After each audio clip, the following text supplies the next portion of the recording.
26 July 2025, ministry of external affairs headquarters, new Delhi. খুব উদ্বেগজনক একটা পরিস্থিতি হঠাৎ সৃষ্টি হয়ে গেছে। জাতীয় নিরাপত্তা উপদেষ্টা আদিত্য সিনহা, বিদেশমন্ত্রী এস শ্রীনিবাসন, তথ্য প্রযুক্তি বিভাগের মন্ত্রী প্রদীপ গোয়েল, বিদেশ সচিব সৌরভ শুক্লা এবং আরও কিছু উচ্চপদস্থ আধিকারিকদের নিয়ে দুপুর 12টার সময় জরুরি বৈঠক ডাকা হয়েছে। যে কোনো সময় সাংঘাতিক যুদ্ধ লেগে যেতে পারে। পাকিস্তান বিদেশ মন্ত্রক থেকে শুধু নয়, জাতিসংঘ থেকেও ভারতকে কড়া হুঁশিয়ারি দেওয়া হয়েছে যে এই ন্যাক্কারজনক ঘটনার কৈফিয়ত দিতে হবে, নইলে ইন্টারন্যাশনাল স্যাংশনস চাপানো হতে পারে। ইউটিউবতে একটা ভিডিও আজকে সকালে ভাইরাল হয়েছে, যেটাতে দেখানো হয়েছে যে ভারতীয় বিমান বাহিনী এয়ার স্ট্রাইক করে লাহোর শহরে 150 জন সাধারণ মানুষকে মেরে ফেলেছে। কয়েকশো কোটি টাকার সম্পত্তি নষ্ট হয়েছে, গুরুতর জখম 1000-এরও বেশি। পাকিস্তান দাবি করেছে যে বিনা প্ররোচনায় ভারত পাকিস্তানের সাধারণ মানুষের প্রাণহানি ঘটিয়েছে। এর জবাবে তারা উপযুক্ত ব্যবস্থা নেবে, সে কথা নিউজ বুলেটিন মারফত জানানো হয়েছে। এস শ্রীনিবাসন নড়ে চড়ে বসে বলতে শুরু করলেন, এই যে এয়ার স্ট্রাইকের ব্যাপারটা ইন্টারনেট এবং নিউজ মিডিয়ায় ভাইরাল হয়েছে, এটা সম্পূর্ণ ভুয়ো খবর। আপনাদের এই মিটিংয়ে ডাকবার আগেই আমি পিএমও প্রেস কনফারেন্স করে সেই কথা জানিয়েছি। সঙ্গে লাহোরের ওই জায়গার স্যাটেলাইট ইমেজ বের করে প্রমাণ হিসেবে প্রেস কনফারেন্স এবং নিউজ বুলেটিনে দেখিয়েছি।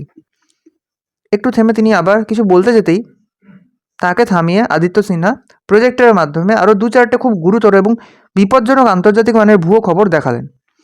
প্রথম খবর, বিবিসি দ্বারা প্রকাশিত। ফ্রান্সের প্রধানমন্ত্রী 5 দিনের সফরে গিয়েছিলেন দক্ষিণ কোরিয়াতে।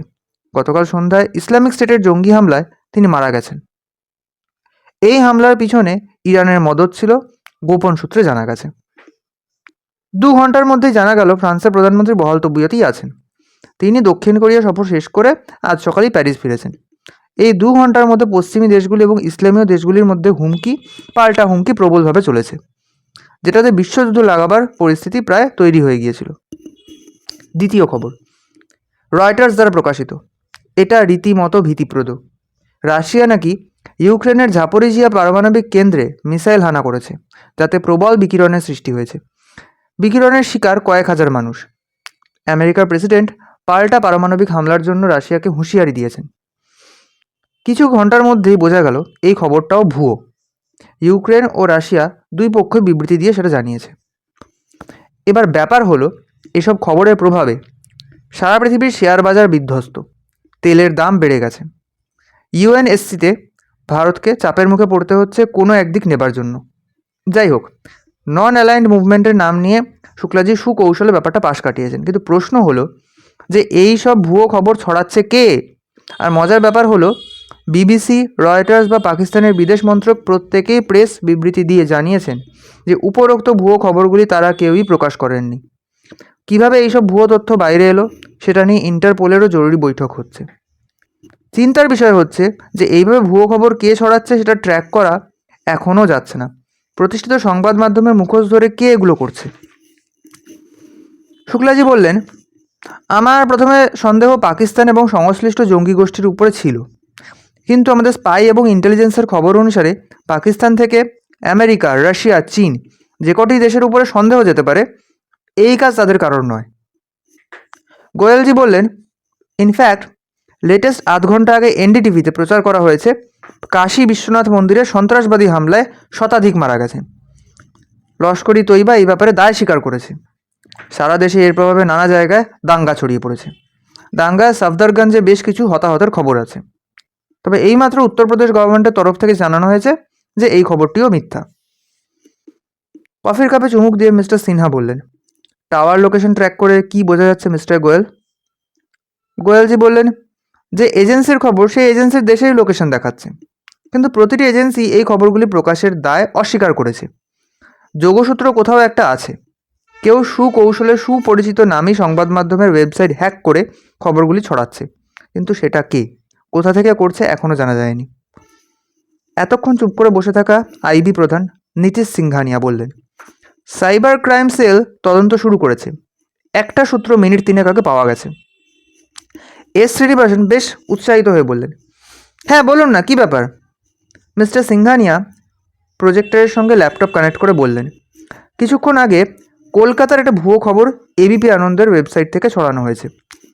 খিদিরপুর ডকের কাছে একটা মসজিদে শুক্রবারে নামাজের সময় বেশ কিছু লোক গেরুয়া রঙের পতাকা নিয়ে ঢুকে পড়ে মারধর, ভাঙচুর এবং আগুন লাগানোর মতো ঘটনা ঘটিয়েছে। জোর করে রাম নাম করানোর ব্যাপারও ভিডিওটিতে দেখানো হয়েছে। ইন্টারেস্টিং ব্যাপার এই যে সবকটি ভিডিও ক্লিপ দেখলে বোঝা মুশকিল যে এগুলি বাস্তবে ঘটেনি। তার মানে এআই, আদিত্য সিনহার জবাব, একমাত্র এআই দিয়ে এগুলো করা সম্ভব। কিন্তু আপনি কি একটা সূত্র পেয়েছেন সেটা বলুন। একটু ভেবে সিংঘানিয়া বললেন, হ্যাঁ, যে এই কাজ করেছে সে খুবই গভীর জলের মাছ। তাও আমাদের আইবি এবং সিবিআইয়ের আইটি সেল যুগ্ম প্রয়াসে গতকাল কোথা থেকে এইসব খবর আপলোড হয়েছে যেটা অন্য কোনো দেশের সরকার বের করতে পারেনি সেই তথ্য বের করেছে। আমি নিজে কিছু বলবো না, যে অফিসার এই আবিষ্কারটি করেছেন ভিডিও কলে তিনিই বুঝিয়ে বলবেন। Hello Anindita, over to you. ফর্সা স্মার্ট স্যুট পরিহিতা এক তরুণী ভিডিও কলে এলো। হ্যালো স্যার, আমি অনিন্দিতা ভট্টাচার্য, ডিআরডিওতে নেটওয়ার্ক ইঞ্জিনিয়ার হিসেবে কাজ করি। এই মিশনে আমি আইবি এবং সিবিআইকে সাহায্য করছি। জিও স্যাটেলাইটের ট্রায়াঙ্গুলার ইমেজিং ফলো করে ডেটা প্যাটার্নটা ফলো করি। লক্ষ্য করলাম যে লোকেশন থেকে সিগন্যাল আসছে সেখানে তাপমাত্রা -56°C। সোলার উইন্ডের কারণে যে ইলেকট্রোম্যাগনেটিক ইফেক্ট দেখা যায় সেটাও বুঝতে পারলাম আমাদের এআই সিস্টেম দিয়ে। শ্রীনিবাসন জিজ্ঞাসা করলেন, সোলার উইন্ড সেটার মানে কি? কীরকম জায়গা থেকে এই ঘটনা ঘটতে পারে বলে তোমার ধারণা? অনিন্দিতা নিজের ল্যাপটপের স্ক্রিন শেয়ার করলো। আমি এআই মডেল প্রজ্ঞান ব্যবহার করে অবশেষে লোকেশন বের করেছি, ডেটা ট্রান্সফার এবং ডেট টাইম স্ট্যাম্প মিলিয়ে। লোকেশন পাওয়া যাচ্ছে 77.5544° সাউথ, 122.1032° ইস্ট, অর্থাৎ অ্যান্টার্কটিকা মহাদেশের একটা বেশ রিমোট এলাকায়। যে ব্যক্তি ওখানে লুকিয়ে এই কাজ করছে সে বুঝে শুনেই এরকম পাণ্ডব বর্জিত জায়গাটা বেছে নিয়েছে। কাছে পিঠে কোনো রিসার্চ বা ক্লাইমেট স্টেশন নেই, কাজেই ধরা পড়বার চান্স কম। ওয়েল ডান অনিন্দিতা, এখন তুমি আসতে পারো বলে ভিডিও কল ডিসকানেক্ট করলেন সিংঘানিয়া। বুঝলাম। এদিকে ইন্টারন্যাশনাল ফিল্ডে বেশ চিন্তার আবহ তৈরি হয়েছে। আমেরিকা, রাশিয়া, চীন, জার্মানি, কানাডা আরও 40টি দেশের সাথে গতকাল জরুরি বৈঠক ছিল ইউএনের সদর দপ্তরে। কেউই কিনারা করে উঠতে পারেননি এই ভুয়ো খবর সমস্যার। সেদিক থেকে এই আবিষ্কারটি গ্রাউন্ড ব্রেকিং বলা চলে। আগামী পরশু দিল্লিতে ইউএনএসসির মিটিং আছে। সেখানে জানালে অ্যান্টার্কটিকা অভিযানের অনুমতি ও ফান্ড দুটোই পেয়ে যাব, বললেন এস শ্রীনিবাসন। আজকের মতো মিটিং এখানেই শেষ করছি তাহলে। 27 July 2025, academy of fine arts, Kolkata. নকল ছবি আপনি কি করে বুঝতে পারলেন মিস্টার সেনগুপ্ত?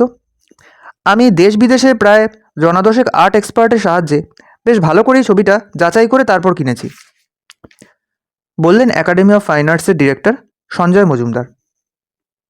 তার সামনে চেয়ারে বসে আছেন মাঝবয়সী, চোখে রিমলেস চশমা পরা mister Pradosh Sengupta, forensic scientist CSIR এবং বর্তমানে লালবাজার ফরেন্সিক টিমের অ্যাডভাইজার। মিস্টার সেনগুপ্ত খুব ভালো করে দেখছিলেন সামনে টেবিলে রাখা অয়েল পেন্টিংটাকে। দেবী লক্ষ্মীর একটি চিত্র। একটি মাটির বাড়ির দালানে দেবী বসে আছেন, তার এক হাতে ধরা ঝুড়িতে সোনালি রঙের সদ্য কাটা ধান, অন্য হাতে বরাভয়। তিনি শান্ত দৃষ্টিতে তাকিয়ে আছেন। তিনি যে দালানে বসে আছেন তার পাশে মাটির প্রদীপ জ্বলছে। এই ছবিটি গত সপ্তাহে সঞ্জয়বাবু লন্ডনের একটা নিলামে কিনেছিলেন একাডেমির তরফ থেকে $1 মিলিয়ন দিয়ে। ছবিটি এঁকেছিলেন ঠাকুর সূর্যকুমার বর্মা 1904 সালে। ইন্দো ইউরোপীয় চিত্রকলার মিশ্র প্রতিফলন দেখা যায় এই ছবিটিতে। পৌরাণিক দেবদেবীদের উপরেই প্রধানত ছবি এঁকেছেন সূর্যকুমার বর্মা। মিস্টার সেনগুপ্ত বলতে শুরু করলেন, আমি সম্পূর্ণ নিশ্চিত যে ছবিটি নকল। তবে এটা আমিও বুঝতে পারছি না যে ছবিটি নকল কিভাবে করা হলো, সেটাও এরকম নিখুঁতভাবে।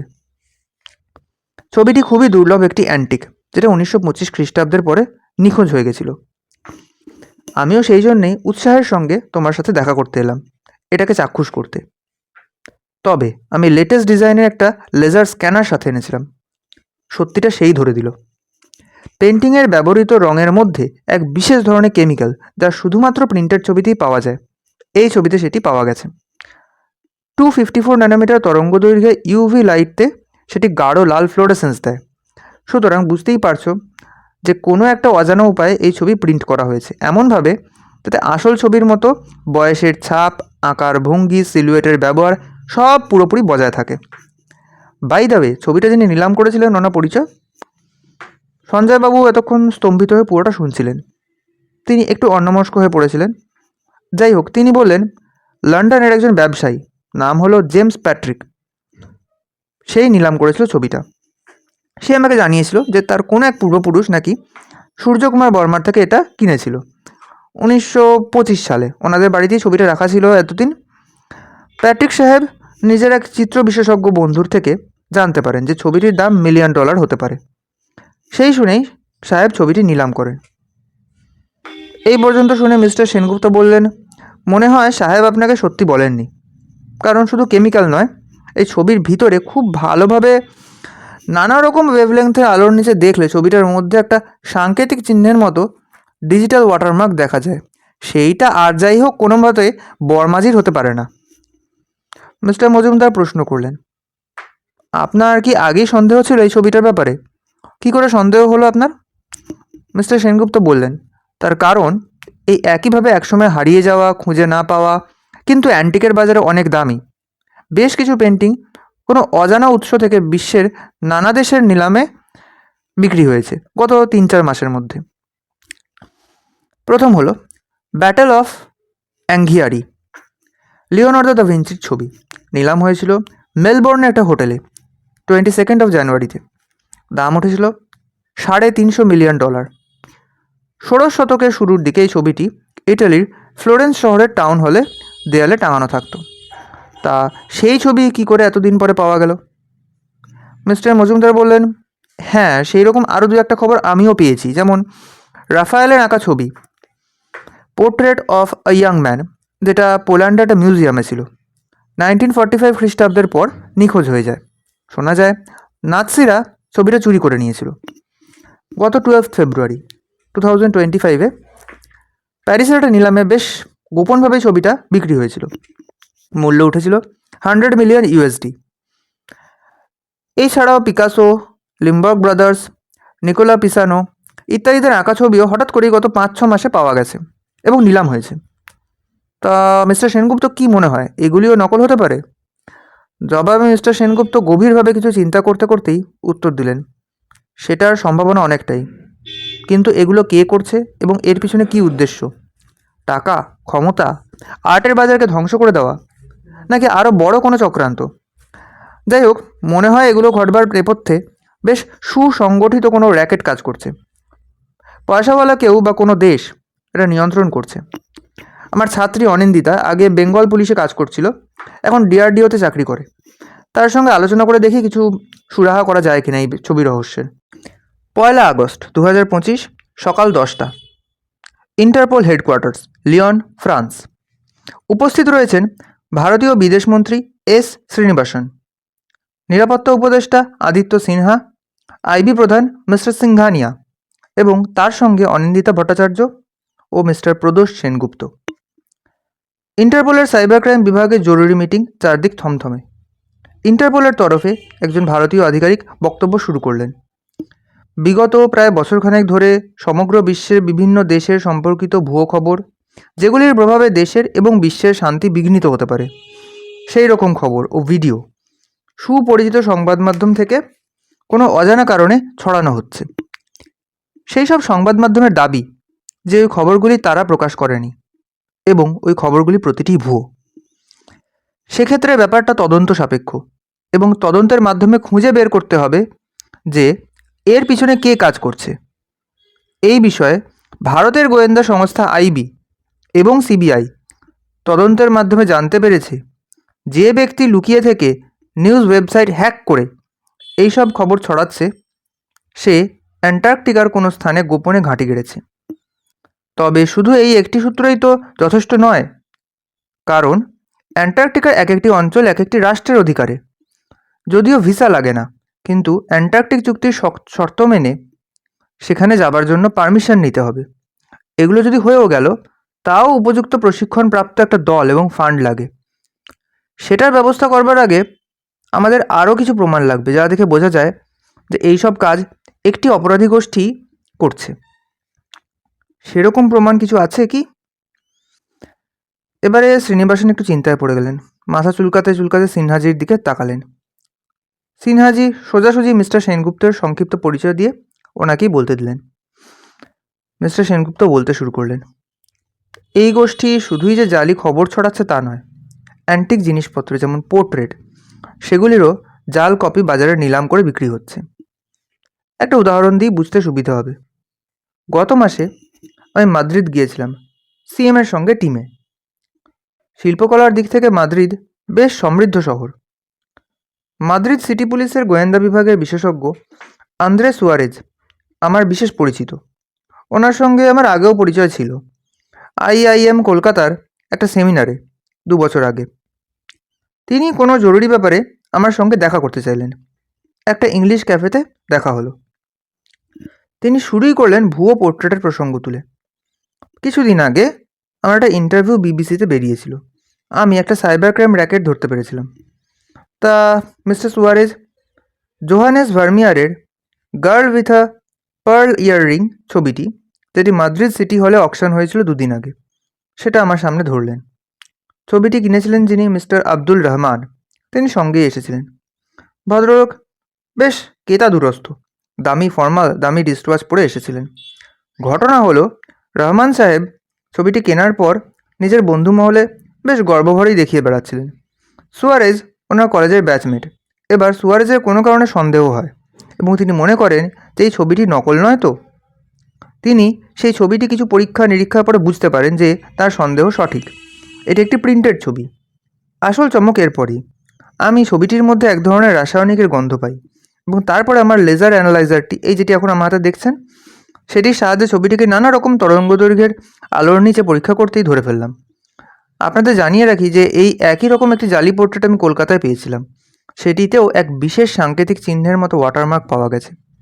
এবারে আমার সন্দেহ সত্যি কিনা সেটি যাচাই করবার জন্য আমি অনিন্দিতার সঙ্গে মিলে কয়েকটি ফেক ভিডিওকেও এআই সিস্টেম প্রজ্ঞান এবং আমার স্পেকট্রাল অ্যানালাইজার ব্যবহার করে বিশ্লেষণ করে দেখি। দেখা গেল যে ওই একই সাংকেতিক চিহ্ন ওয়াটারমার্ক প্রতিটি ভিডিওতে বর্তমান। গত 3-4 দিনে এইগুলি আমরা করেছি। সুতরাং বুঝতেই পারছেন যে এই ছবিগুলি জাল করবার পিছনে এবং এই জালি ভিডিও বানাবার পিছনে খুব সম্ভবত একই ব্যক্তি বা দলের হাত রয়েছে। এবার আপনারা সবাই মিলে আন্তর্জাতিক স্তরে ভাবনা চিন্তা করে দ্রুত কিছু সিদ্ধান্ত নিন, কেননা এইরকম ভুয়ো ভিডিও ছড়াতে থাকলে আন্তর্জাতিক স্তরে অশান্তি কিন্তু বাড়তেই থাকবে। আন্তর্জাতিক একটা দল, যাতে বৈজ্ঞানিক, দুর্গম অঞ্চলে অভিযানে সক্ষম ব্যক্তি, টেকনিক্যাল ইন্টেলিজেন্সের বিশেষজ্ঞ, লজিস্টিক্স বিশেষজ্ঞ সদস্যরা থাকবেন, এরকমটা তৈরি করে অ্যান্টার্কটিকার ওই অঞ্চলে পাঠাতে হবে। এক্ষেত্রে যা করণীয় করুন। মিটিং শেষ করে হোটেলে ফিরেছে পুরো দলটা। 1 আগস্ট 2025, লিওন, ফ্রান্স, রাত্রি 10টা। একটা 5 তারা হোটেলে ভারতীয় দলটা উঠেছে। 2 অগস্ট সকালে 8টার সময় ফ্লাইট আছে। আদিত্য সিনহা বললেন, আমাদের সজাগ থাকতে হবে, আমাদের প্রত্যেকের জীবনের ঝুঁকি রয়েছে। আজ বিকেলে মিস ভট্টাচার্যের উপরে যে মারাত্মক হামলা হয়েছে সেটা থেকে আমাদের সতর্ক হতে হবে। মূলত আজকের মিটিংটার জন্যই আমাদের এখানে আসা। মিটিংয়ের পরে পার্ক ডে হোটার্সে বিকেলে বেড়াতে গিয়েছিলেন মিস ভট্টাচার্য। সেখানে তিনি কী অভিজ্ঞতার সম্মুখীন হয়েছেন সেটা তার মুখ থেকেই শুনি। অনিন্দিতার মাথায় একটা ব্যান্ডেড, কনুইতেও একটা ব্যান্ডেড দেখা গেল। হাঁটবার সময় বেশ কষ্ট করে হাঁটছে দেখা গেল। বোঝা গেল যে পায়েও বেশ ভালো চোট পেয়েছে। সে বলতে শুরু করলো, আমি দুপুর 2টো নাগাদ একটা ক্যাব ধরে পার্ক ডে হোটার্স গেলাম। পার্কে বেড়াতে বেড়াতে একটা বেঞ্চে বসেছিলাম। সেই সময়েই একটা আননোন নাম্বার থেকে একটা হোয়াটসঅ্যাপ এলো, ইংলিশে লেখা, তোমরা অনেক বেশি নাক গলাচ্ছ, এই শেষবার সতর্ক করছি, এরপরে কিন্তু তোমাদের প্রাণ সংশয় হতে পারে। পার্কে বেশ সুন্দর পরিবেশ, কিন্তু এই মেসেজ পাবার পরে আমার বেশ ভয় ভয় লাগতেই লাগলো। আমি মিনিট 15 পরেই পার্ক থেকে বেরিয়ে গেটের সামনে একটা দোকানে জিজ্ঞাসা করলাম যে লোকাল পুলিশ স্টেশন কোন দিকে। সে আমাকে দেখিয়ে দিল। মিনিট 15 হাঁটা। আমি খুব সাবধানে সিগন্যাল ও জেব্রা ক্রসিং মেনে চলতে লাগলাম। প্রায় থানার সামনেই এসে পড়েছি। হঠাৎ খেয়াল করলাম একটা মাঝারি সাইজের শাটল বাস বেশ জোরে সিগন্যাল ভেঙে ছুটে আসছে আমার দিকে। আমি হকচকিয়ে গেছিলাম, কিন্তু সম্বিত ফিরে পেয়ে একটু সরে এসেছিলাম। খেয়াল করিনি একটা বাইক পিছন দিয়ে আসছিল, ফোনটা হাতে ছিল। একটানে সেটা ছিনতাই করে নিয়ে চম্পট দেয়। আমি টাল সামলাতে না পেরে পড়ে গেলাম, কনুইতে মাথায় আর পায়ে বেশ ভালো মতোই চোট পেলাম, কিন্তু পেয়েই আবার অ্যাথলেটিক ফিটনেস আমার যেহেতু আছে, আমি তৎক্ষণাৎ দাঁড়িয়ে পড়েছি। বাসটা আমাকে মিস করে প্রায় 100 মিটার দূরে গিয়ে ব্রেক মারলো। আবার হয়তো চেষ্টা করতো, কিন্তু কাছেই পুলিশের একটা পেট্রোল ভ্যান দেখে উল্টো দিকে পালিয়ে যায়। বাস এবং বাইক দুটোরই চালকের মুখে মুখোশ ছিল, তাই মুখ দেখতে পাইনি। 5ই আগস্ট 2025 কলকাতা। ফ্রান্স থেকে 3 তারিখ রাত্রে কলকাতা ফিরেছে অনিন্দিতা ও মিস্টার সেনগুপ্ত। সকালবেলা নিজের সাউথ সিটি ফ্ল্যাটের বসার ঘরে বসে স্মার্টফোন স্ক্রল করছিল অনিন্দিতা। সপ্তাহখানেকের ছুটিতে কলকাতা এসেছে সে। অ্যান্টার্কটিকা অভিযানের ছাড়পত্র পাওয়া গেছে। মিস্টার সেনগুপ্ত যাচ্ছেন সিনিয়র ইন্টেলিজেন্স অফিসার হিসেবে, specialist in digital footprint identification. সঙ্গে যাচ্ছে Anindita, computer scientist and mission leader হিসেবে। এছাড়াও বেশ কিছু বিশেষজ্ঞ সদস্য আছেন যাদের সঙ্গে পরিচয় এখনও হয়নি। মিস্টার সেনগুপ্তের হোয়াটসঅ্যাপ মেসেজ ফরওয়ার্ড করলেন অনিন্দিতাকে, যেটা কোনো পাল বা সেন যুগের কবির লেখা। বাংলায় অনুবাদ করলে মানে দাঁড়াবে, 4 শতক হইবে পুনঃ উদিবে যুগ্ম রবির জোড়া, সংসার কাঁদিবে 60 বৎসর হইয়া গেলে পুরা, ধরাধাম দাঁড়াইবে থমকে তাহার অজানা ছায়ায়, অন্য চেহারা এক যাহাতে সবে বারবার দিশা হারায়, অনিশ্চয়তার ছোঁয়া লেগে থাকা অবসন্ন রাত্রি জাগিবে, মুখোশের আড়ালে সত্য ভিন্ন স্বরূপে থাকিবে, হিমেল বায়ুর আবহে অসহায় আর্তনাদ ভাসিবে, নক্ষত্রের স্মরণে পুনরায় নতুন প্রভাত আসিবে, ভিন্ন এক শাসক যাইবে না ধরা ছোঁয়া, মুখোশের আড়ালে দেবে মৃত্যুর ছায়া, নিকষ আধারে যখন থামিয়া আসিছে নিঃশ্বাস, ভিন জগতের প্রাণী বহিয়া আনিবে আশ্বাস। কবিতাটা লেখার সময় পাওয়া গেল 1625 খ্রিস্টাব্দে, মানে এখন থেকে 400 বছর আগে। কবিতাটা বার কতক পড়ে অনিন্দিতার মনে হলো, কিছুদিন আগে মায়া সভ্যতার সময় যে গুহালিপি পাওয়া গেছে, তাতে একটা কবিতা পাওয়া গেছে যার মানে এরকম দাঁড়ায়। একটু ভেবে মিস্টার সেনগুপ্তকে রিপ্লাই করলো, সাহিত্য নাকি দর্শন, কোনটার চর্চা করছেন? আপনার সাহিত্যের ও ভাষার রসবোধের তারিফ না করলেই নয়। যাই হোক, আপনি বাড়ি আছেন তাই একবার মিট করবো আপনাকে। চলে এসো, বাড়ির সামনে ঠুনঠুন পেয়ালা ক্যাফেতে বসবো 1 কাপ কফি নিয়ে। 5ই আগস্ট বেলা 10টা। মিস্টার সেনগুপ্তের টালিগঞ্জের ফ্ল্যাটের নিচেই ঠুনঠুন পেয়ালা ক্যাফে। চা কফির রকমারি ভ্যারাইটি তো আছেই, সঙ্গে বেশ টেস্টি বিস্কিটের স্টক, স্ন্যাক্স এসব সহ দোকানের সামনে বসার চেয়ার। দুটো চেয়ার নিয়ে বসলেন মিস্টার সেনগুপ্ত এবং অনিন্দিতা। দুটো তন্দুরি চা, ঠুনঠুন পেয়ালার বিশেষ আকর্ষণ, নিয়ে বসা হলো, সাথে চিকেন ফিঙ্গার 2টো করে। চায়টা চুমুক দিয়ে মিস্টার সেনগুপ্ত বললেন, আমি গতকাল রাতে ইন্টারপোলের সাথে মেলে কথাবার্তা বলেছি। আজ সকালবেলা 9টার সময় ইন্টারপোলের একটা মেল এসেছে। মেল করেছেন মিস্টার রাঘবেন্দ্র জয়সওয়াল। মেলের বিষয়বস্তু বেশ গুরুত্বপূর্ণ। আন্তর্জাতিক স্তরে অ্যান্টার্কটিকা অভিযানের ছাড়পত্র পাওয়া গেছে। আমরা দুজন সহ দেশ বিদেশের বিশেষজ্ঞদের নিয়ে একটা টিম তৈরি হয়েছে। একজন মেম্বারের কথা তার মধ্যে বিশেষভাবে না বললেই নয়, সে হলো রোবো প্রজ্ঞান। ডিআরডিওর এআই সিস্টেম প্রজ্ঞানের সম্পর্কে তো জানোই। প্রজ্ঞান হলো সেটার উপরে বেস করেই প্রোগ্রাম করা আইআইটি খড়গপুরের ডিজাইন করা Andro humanoid robo. -100 degree Celsius তাপমাত্রা, সমুদ্রের 2 কিলোমিটার গভীরতা পর্যন্ত চাপ সহ্য করা, ঘন্টায় 60 কিলোমিটার/আওয়ার বেগে দৌড়ানো ইত্যাদি নানাবিধ ক্ষমতা আছে এর মধ্যে। এছাড়া আবেগ, অনুভূতি, রসবোধ সবগুলি জরুরি গুণ রয়েছে এর মধ্যে প্রোগ্রাম করা। এই বাদ দিয়েও 5 জন বিশেষজ্ঞ যাচ্ছেন, যথাসময়ে তাদের সঙ্গে পরিচয় হবে। এই পর্যন্ত শুনে অনিন্দিতা বলল, তাহলে ফান্ড, পরিকাঠামো, লজিস্টিক্স এসব কে দেখবেন? মিস্টার সেনগুপ্ত ফোন থেকে ইন্টারপোলের মেলটা অনিন্দিতাকে ফরওয়ার্ড করেছেন। তাতে লেখা আছে যে সিএসআইআর এবং টিআইএফআর যুগ্মভাবে এই মিশন, যার নাম মিশন মেঘনাদ, সেটিকে ফান্ডিং করবে। আড়ালে থেকে যে বা যারা এই আন্তর্জাতিক স্তরে ষড়যন্ত্র করছে, তারা সমগ্র বিশ্বের শত্রু, তাদের খুঁজে বের করতে হবে, সঙ্গে সঙ্গে তাদের প্ল্যানও বানচাল করে দিতে হবে। মিস্টার সেনগুপ্ত ইতিমধ্যে বেশ কিছু পরিচিত কম্পিউটার, ইলেকট্রনিক্স এবং এআই ইঞ্জিনিয়ারদের সাথে আলোচনাও সেরে ফেলেছেন এই ব্যাপারে। 20 আগস্ট 2025 সকাল 8টা কলকাতা। অনিন্দিতা এবং মিস্টার সেনগুপ্ত ঠুনঠুন পেয়ালার সামনে বসে গরম ধোঁয়া ওঠা চা, চিকেন পকোড়া এবং জিরা বিস্কুট দিয়ে সকালের ব্রেকফাস্ট করছে। লাগেজ প্যাক করে অনিন্দিতা নিয়েই এসেছে, কারণ আজ রাত্রে ওরা রওনা হচ্ছে চিলির উদ্দেশ্যে। অ্যান্টার্কটিকা যেতে গেলে চিলির পুন্তা আরেনাস বলে একটা শহর হয়ে যেতে হয়। প্রথমে কলকাতা থেকে ইন্ডিগো ফ্লাইটে দিল্লি, সেখান থেকে রাত 1টায় এমিরেটসের ফ্লাইটে দুবাই, সেখান থেকে রিও ডি জেনেরিও, সেখান থেকে 3.5 ঘন্টায় স্যান্টিয়াগো এবং আরও 3 ঘন্টা ফ্লাইটে পুন্তা আরেনাস। মিস্টার সেনগুপ্ত বললেন, অ্যান্টার্কটিকাতে আবহাওয়া খুবই বিপজ্জনক এবং যথেষ্ট প্রশিক্ষণপ্রাপ্ত ব্যক্তিরাই একমাত্র সেখানে অভিযানে যেতে পারেন। সেই জন্যে আমাদের কিছু প্রশিক্ষণ দেওয়া হবে যখন আমরা পুন্তা আরেনাসে পৌঁছাবো। অনিন্দিতা বেশ গম্ভীর মুখে চায়ে চুমুক মেরে বলল, টিম মেম্বারদের মধ্যে প্রজ্ঞান বাদে বাকিরা। কথাটা শেষ না হতেই মিস্টার সেনগুপ্ত বললেন, ও হো, জানানো হয়নি তোমাকে? দাঁড়াও, ফরওয়ার্ড করছি বলে হোয়াটসঅ্যাপে একটা টেক্সট মেসেজ ফরওয়ার্ড করলেন। অনিন্দিতা পড়তে শুরু করলো। টিমে ওরা 3জন বাদেও মোট জনা 5 আছেন। প্রথম জন শিনজো নাসাকি, জাপানি, বরফে ঢাকা স্থানে অভিযানে অভিজ্ঞ, 2 বছর আগে এভারেস্ট জয় করেছেন। এছাড়া কাঞ্চনজঙ্ঘার দক্ষিণ চূড়া জয় করেছেন বছর 10 আগে। অ্যান্টার্কটিকা, সাইবেরিয়া ইত্যাদি স্থানেও বিভিন্ন অভিযানে গেছেন।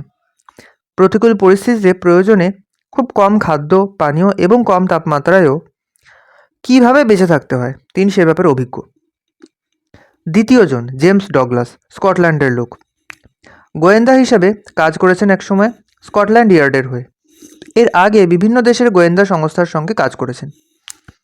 ফিল্ড ইন্টেলিজেন্স সংগ্রহ করা, গুপ্তচর বৃত্তি, সন্ত্রাসবাদী হামলার আগাম সতর্কবার্তা দিয়ে নাশকতার ছক বানচাল করে দেওয়া, সবই করেছেন। সুকৌশলে তথ্য আদান প্রদান করবার ব্যাপারে বিশেষজ্ঞ। নানা রকম পরিস্থিতিতে গোপনভাবে খবর আদান প্রদান করবার দরকার পড়তে পারে এই অভিযানে, তাই এনাকে সঙ্গে রাখা। তৃতীয় জন ডক্টর অ্যালেক্স হিলি, মাইক্রোবায়োলজিস্ট, বরফের দেশে যাবার আগে কম তাপমাত্রায় সক্রিয় জীবাণু নিয়ে সাবধান হওয়া দরকার। এই বাদে বরফের মধ্যে ড্রিল করা, ঘনত্ব পরিমাপ করা, মাইক্রোবায়াল ফ্লোরা, এই সবকটি বিষয়ে ভালো জ্ঞান আছে এনার। এই নিয়ে আগে কাজ করে পেপারও বের করেছেন। কেমব্রিজ বিশ্ববিদ্যালয়ে মাইক্রোবায়োলজি নিয়ে রিসার্চ এবং হিমালয়ান এক্সপিডিশনও করেছেন। চতুর্থ জন মোয়েন ওলসেন, নরওয়ের লোক। ইনি একসময় কোডিং এক্সপার্ট হিসেবে বেশ কিছু কোম্পানিতে কাজ করেছেন। নরওয়ের জাতীয় গোয়েন্দা সংস্থাতেও ক্রিপ্টোগ্রাফার হিসেবে কাজ করেছেন। গোপনে তথ্য প্রেরণ করা কোডেড ল্যাঙ্গুয়েজে, সেই ব্যাপারে মিস্টার ডগলাসের সঙ্গে ভালো সহযোগিতা করবেন। পঞ্চম জন ডাল হ্যান্সডটার, ডেনমার্কের একজন মহিলা সদস্যা, সাপ্লাই চেইন ম্যানেজমেন্ট বিশেষজ্ঞ। তিনি যাতায়াতের, থাকা খাওয়া, রসদ ইত্যাদির ব্যবস্থা বেস ক্যাম্পে থেকে করবেন। এর আগে তিনি আন্তর্জাতিক স্পেস স্টেশনেও কাজ করেছেন নাসার সঙ্গে। কোল্ড চেইন ম্যানেজমেন্ট ভালো জানেন। এই অবধি পড়ে অনিন্দিতা মিস্টার সেনগুপ্তকে জিজ্ঞাসা করল, আপনার পরিচয় হয়েছে এদের সাথে? মিস্টার সেনগুপ্ত বললেন, না, এই দল গঠন ইউএনএসসির পক্ষ থেকেই হয়েছে, এ ব্যাপারে আমাকে জানানো হয়নি। চিকেন ফিঙ্গারের কামড় বসিয়ে জিজ্ঞেস করলো অনিন্দিতা, আপনার তো বেশ ভালো নামডাক রয়েছে দেশ বিদেশে, বিশেষত গত 1 বছরের কেসগুলো সলভ করার জন্য। বাকি সবাই জানে আপনি যাচ্ছেন? মিস্টার সেনগুপ্ত লাজুক হেসে বললেন, আমি বরাবরই প্রচার বিমুখ। এছাড়া এসব গোপন অভিযানে যাচ্ছি, বেশি জানাজানি হলেই বিপদ। সিংঘানিয়াকে তাই বলেছি ব্যাপারটা গোপন রাখতে। ও অনেক করে রিকোয়েস্ট করলো, আমার কলেজে ব্যাচমেট ছিল, তাই যেতে রাজি হয়েছি, না হলে আবার এই বুড়ো বয়সে। একটু হাসলেন তিনি। একটু ভেবে অনিন্দিতা জিজ্ঞেস করলো, প্রজ্ঞান রোবো হিসেবে কেমন কাজ করছে? ওর ব্যাপারে কিছু খবর আছে প্রদোষদা? বেশ উৎসাহ নিয়ে মিস্টার সেনগুপ্ত বলতে শুরু করলেন, সে এক মজার ব্যাপার। ভিডিও কলে প্রজ্ঞানের ইন্টারভিউ নেওয়া হচ্ছে দিল্লিতে। আমিও ছিলাম সে অনলাইন মিটে। তবে প্রজ্ঞানের উত্তর, বুদ্ধি, সেন্স অফ হিউমারের সামনে প্রায় সবাই কুপোকাত। ওকে অক্সফোর্ডের প্রফেসর হ্যারি চ্যাপম্যান প্রশ্ন করেছিলেন যে সামনের লোক মিথ্যে বলছে কিনা সেটাও কিভাবে ধরবে। এর উত্তরে প্রজ্ঞান বলে যে মানুষের মুখের ভঙ্গি, পলক ফেলা, নিঃশ্বাস, হার্টবিট ইত্যাদি অনেক দূর থেকেই সে বুঝতে পেরে যায়। উদাহরণস্বরূপ সে বলল যে খুব সম্ভবত মিস্টার হ্যারি অল্প কিছু সময় আগে খুব উত্তেজিত ছিলেন কোনো ব্যাপারে। ডক্টর হ্যারি হো হো করে হেসে ফেলে জানালেন যে কিছুক্ষণ আগে উনি ইংল্যান্ড বনাম অস্ট্রেলিয়া ক্রিকেট খেলা দেখছিলেন। লাস্ট ওভারে ইংল্যান্ড 3 রানে জিতেছে। যাই হোক, প্রজ্ঞান বেশ ভালোই বুদ্ধি ধরে দেখা গেল। 22শে আগস্ট সন্ধ্যা 6টা, পুন্তা আরেনাস, চিলি। অনিন্দিতারা পুন্তা আরেনাস পৌঁছেছে আজ সকালবেলা 7টার সময়। জায়গাটা অ্যান্টার্কটিকার বেশ কাছে এবং মকরক্রান্তি রেখার দক্ষিণে, তাই এই সময় ওখানে শীতকাল। এখানে অনিন্দিতাদের ট্রেনিং হবে দিন 7 তাতে ওদের শেখানো হবে দুর্গম স্থানে প্রতিকূল অবস্থায় বেঁচে থাকার কৌশল। প্রয়োজনে জাস্ট বরফ এবং এনার্জি বার খেয়েও টিকে থাকতে হবে। বরফের উপরে স্লেড নিয়ে এগোতে হবে। আবহাওয়া সংক্রান্ত টিপস, কীরকম আবহাওয়া দেখলে এগোনো ঠিক হবে, কীরকম দেখলে থেমে যেতে হবে, সব শেখানো হবে ট্রেনিং ক্যাম্পে। মিস্টার সেনগুপ্ত এবং অনিন্দিতা বাকি টিম মেম্বারদের সঙ্গে আজকে মিট করেছে। প্রাথমিক আলোচনা হয়েছে অনেকের সঙ্গে। মিস্টার সেনগুপ্ত ফোনে দেখালেন তাপমাত্রা এখন -6°C। বাইরে স্নোফল হচ্ছে, সঙ্গে তুষার ঝড়। শীতের এখনও প্রায় দিন 15 বাকি, তবে শীত শেষ হয়ে গেলেও স্নোফল এখানে মিড সেপ্টেম্বর পর্যন্ত হয়। পারস্পরিক চেনাশোনা ও সাক্ষাতের জন্যে পুরো টিমটা সকালবেলা 10টায় ব্রেকফাস্ট টেবিলে জড়ো হয়েছিল। ব্রেকফাস্টের মেনু ছিল chocolate milkshake, hash brown, butter toast, egg poach এবং 2টো করে কলা।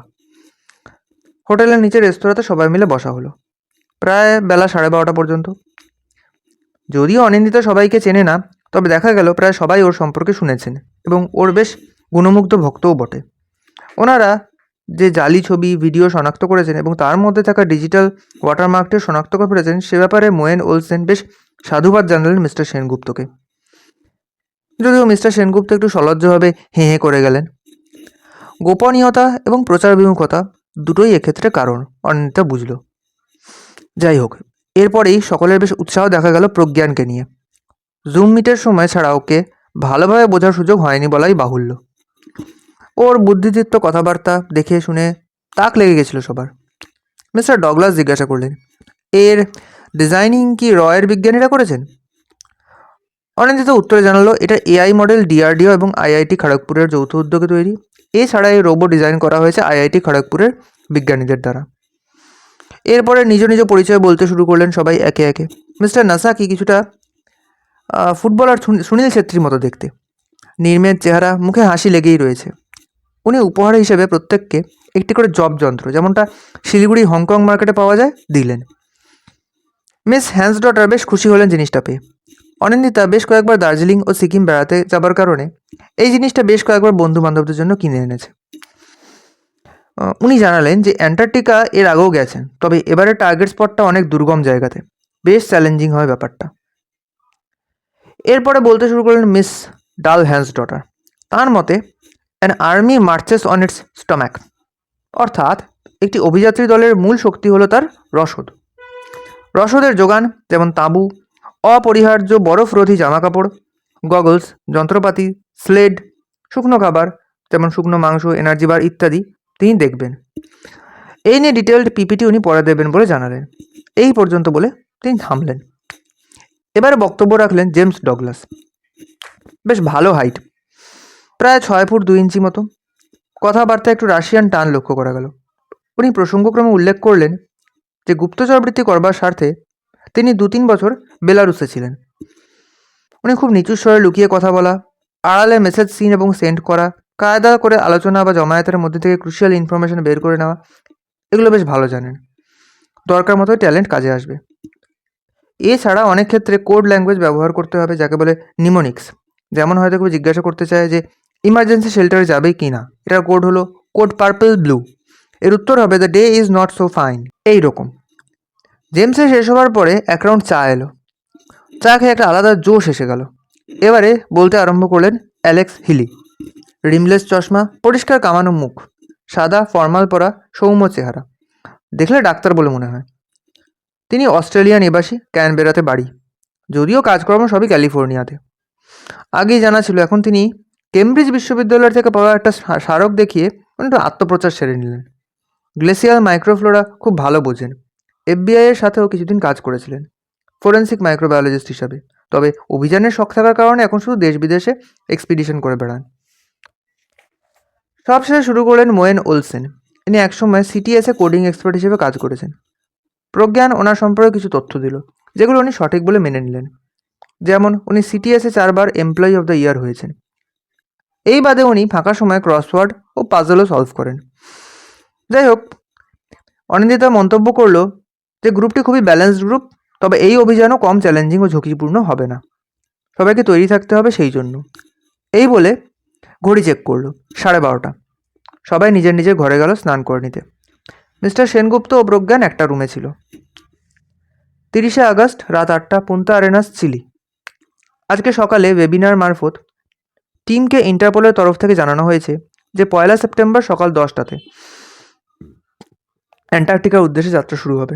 সেই মতো সবাইকে প্রস্তুত থাকতে হবে। শেষ এক সপ্তাহে অনিন্দিতাদের ট্রেনিং হয়েছে অ্যান্টার্কটিকা অভিযানের জন্য। শারীরিকভাবে প্রায় সকলেই অসম্ভব দক্ষ দেখা গেল। এমনকি সকলেই প্রায় স্কুল কলেজ লেভেলে ভালো ছিলেন স্পোর্টসে। এছাড়া শোনা গেল মিস্টার নাসাকি নিয়মিত কুংফু প্র্যাকটিস করেন। ওলসেন লং জাম্পে একসময় ইউরোপে একটা চ্যাম্পিয়নশিপে জিতেছিলেন। জেমস, হিলি এবং ডাল নিয়মিত আরবান ম্যারাথনে অংশগ্রহণ করেন। দু একজনের কিছু অবিশ্বাস্য ক্ষমতাও আছে দেখা গেল। নাসাকি দীর্ঘ 10 মিনিট বরফের মধ্যে -20 ডিগ্রি সেলসিয়াস তাপমাত্রাতে থাকতে পারেন। এছাড়া হিমশীতল জলের তলায় প্রায় 6 মিনিট অবধি কাটিয়েছিলেন একবার। এছাড়া প্রত্যেকটি সদস্যের নানা রকম গুণ রয়েছে দেখা গেল। ডাল অবসর সময়ে গিটার বাজায়। মিস্টার সেনগুপ্ত খালি গলায় রবীন্দ্রসঙ্গীত গাইতে পারেন, সেটা জেনে দুজনে বেশ কিছুক্ষণ গিটারে সঙ্গত করে গান করল। রবীন্দ্রসঙ্গীতে অনুরাগী হিসেবে ডাল নিয়মিত রবীন্দ্রসঙ্গীত শোনে এবং তার সুরে গিটার বাজায়, এ কথা জানালো। যাই হোক, ট্রেনিং সেশন ভালো মতোই চলল। এক একজন সদস্যা এক এক রকম স্কিল জানেন। যিনি যেটা জানেন সেই বিষয়ে বাকিদের গাইড করছিলেন।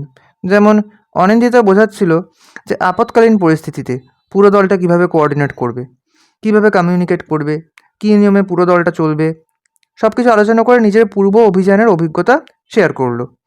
এর আগে নাইজেরিয়া, সিয়াচেন, ব্রাজিলের রেন ফরেস্ট ইত্যাদি অভিযানের অভিজ্ঞতা। জিপিএস কাজ না করলে কিভাবে নক্ষত্র দেখে দিক নির্ণয় করতে হবে সেটাও ভালোভাবে বলল সে।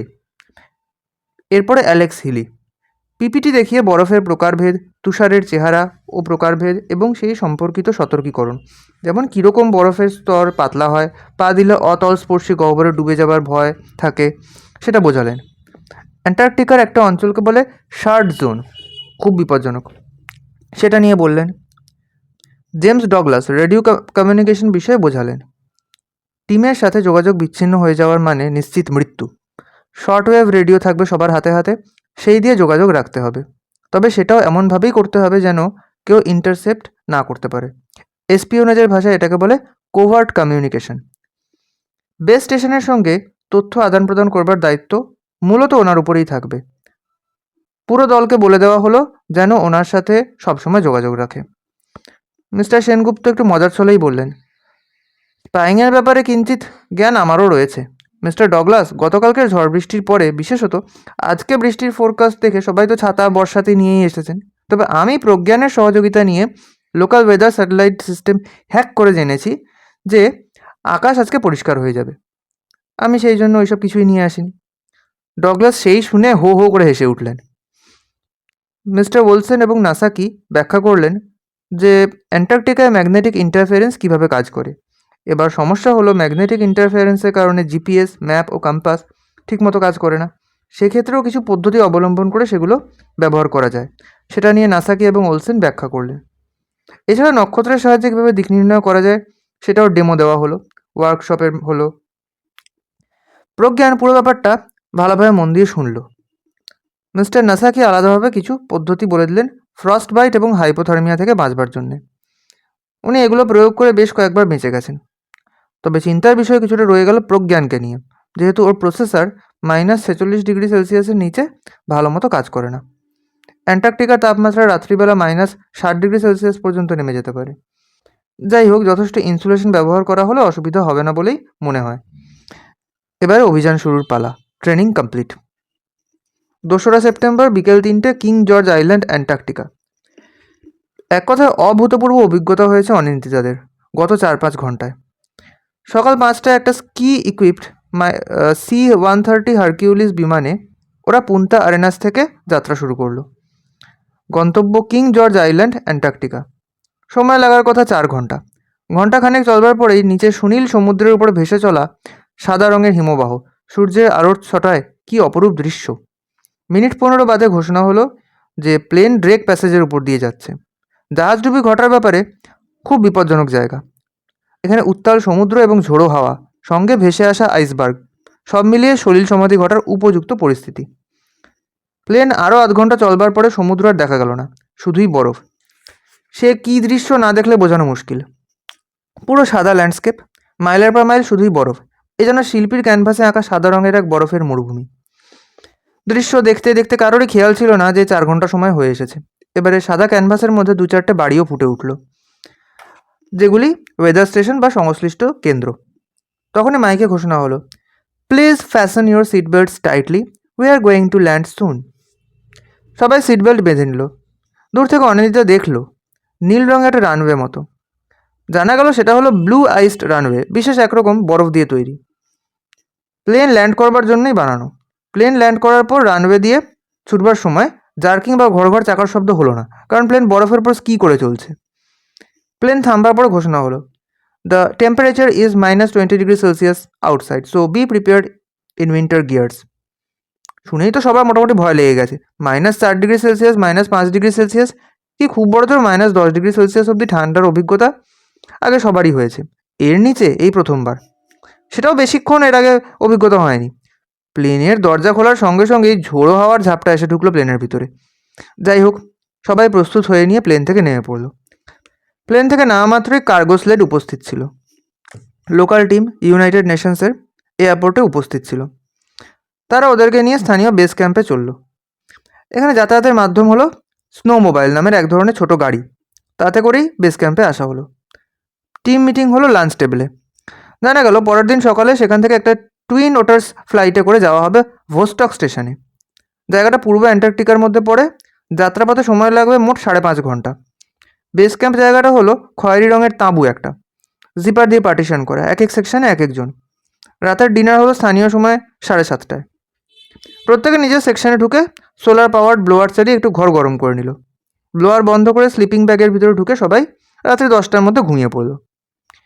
বাইরে জোরালো ঝোড়ো হাওয়ার দাপাদাপির শব্দ শোনা যাচ্ছে। ঘরের সোলার পাওয়ার আলোটা বন্ধ করলো অনিন্দিতা। Good night. 3রা সেপ্টেম্বর বেলা 12টা, ভোস্টক স্টেশন। জায়গাটা কোঅর্ডিনেটস হলো 78.4648° সাউথ, 106.8378° ইস্ট। রাশিয়া অধিকৃত অঞ্চলে এই ভোস্টক স্টেশনটি অবস্থিত। জেমস ডগলাসই মূলত রাশিয়ান স্টাফদের সঙ্গে দোভাষীর মতো কথা চালাচ্ছিলেন। প্রায় 12,000 ফিট উচ্চতায় অবস্থিত এই স্থানটি পূর্ব অ্যান্টার্কটিকার মধ্যে পড়ে।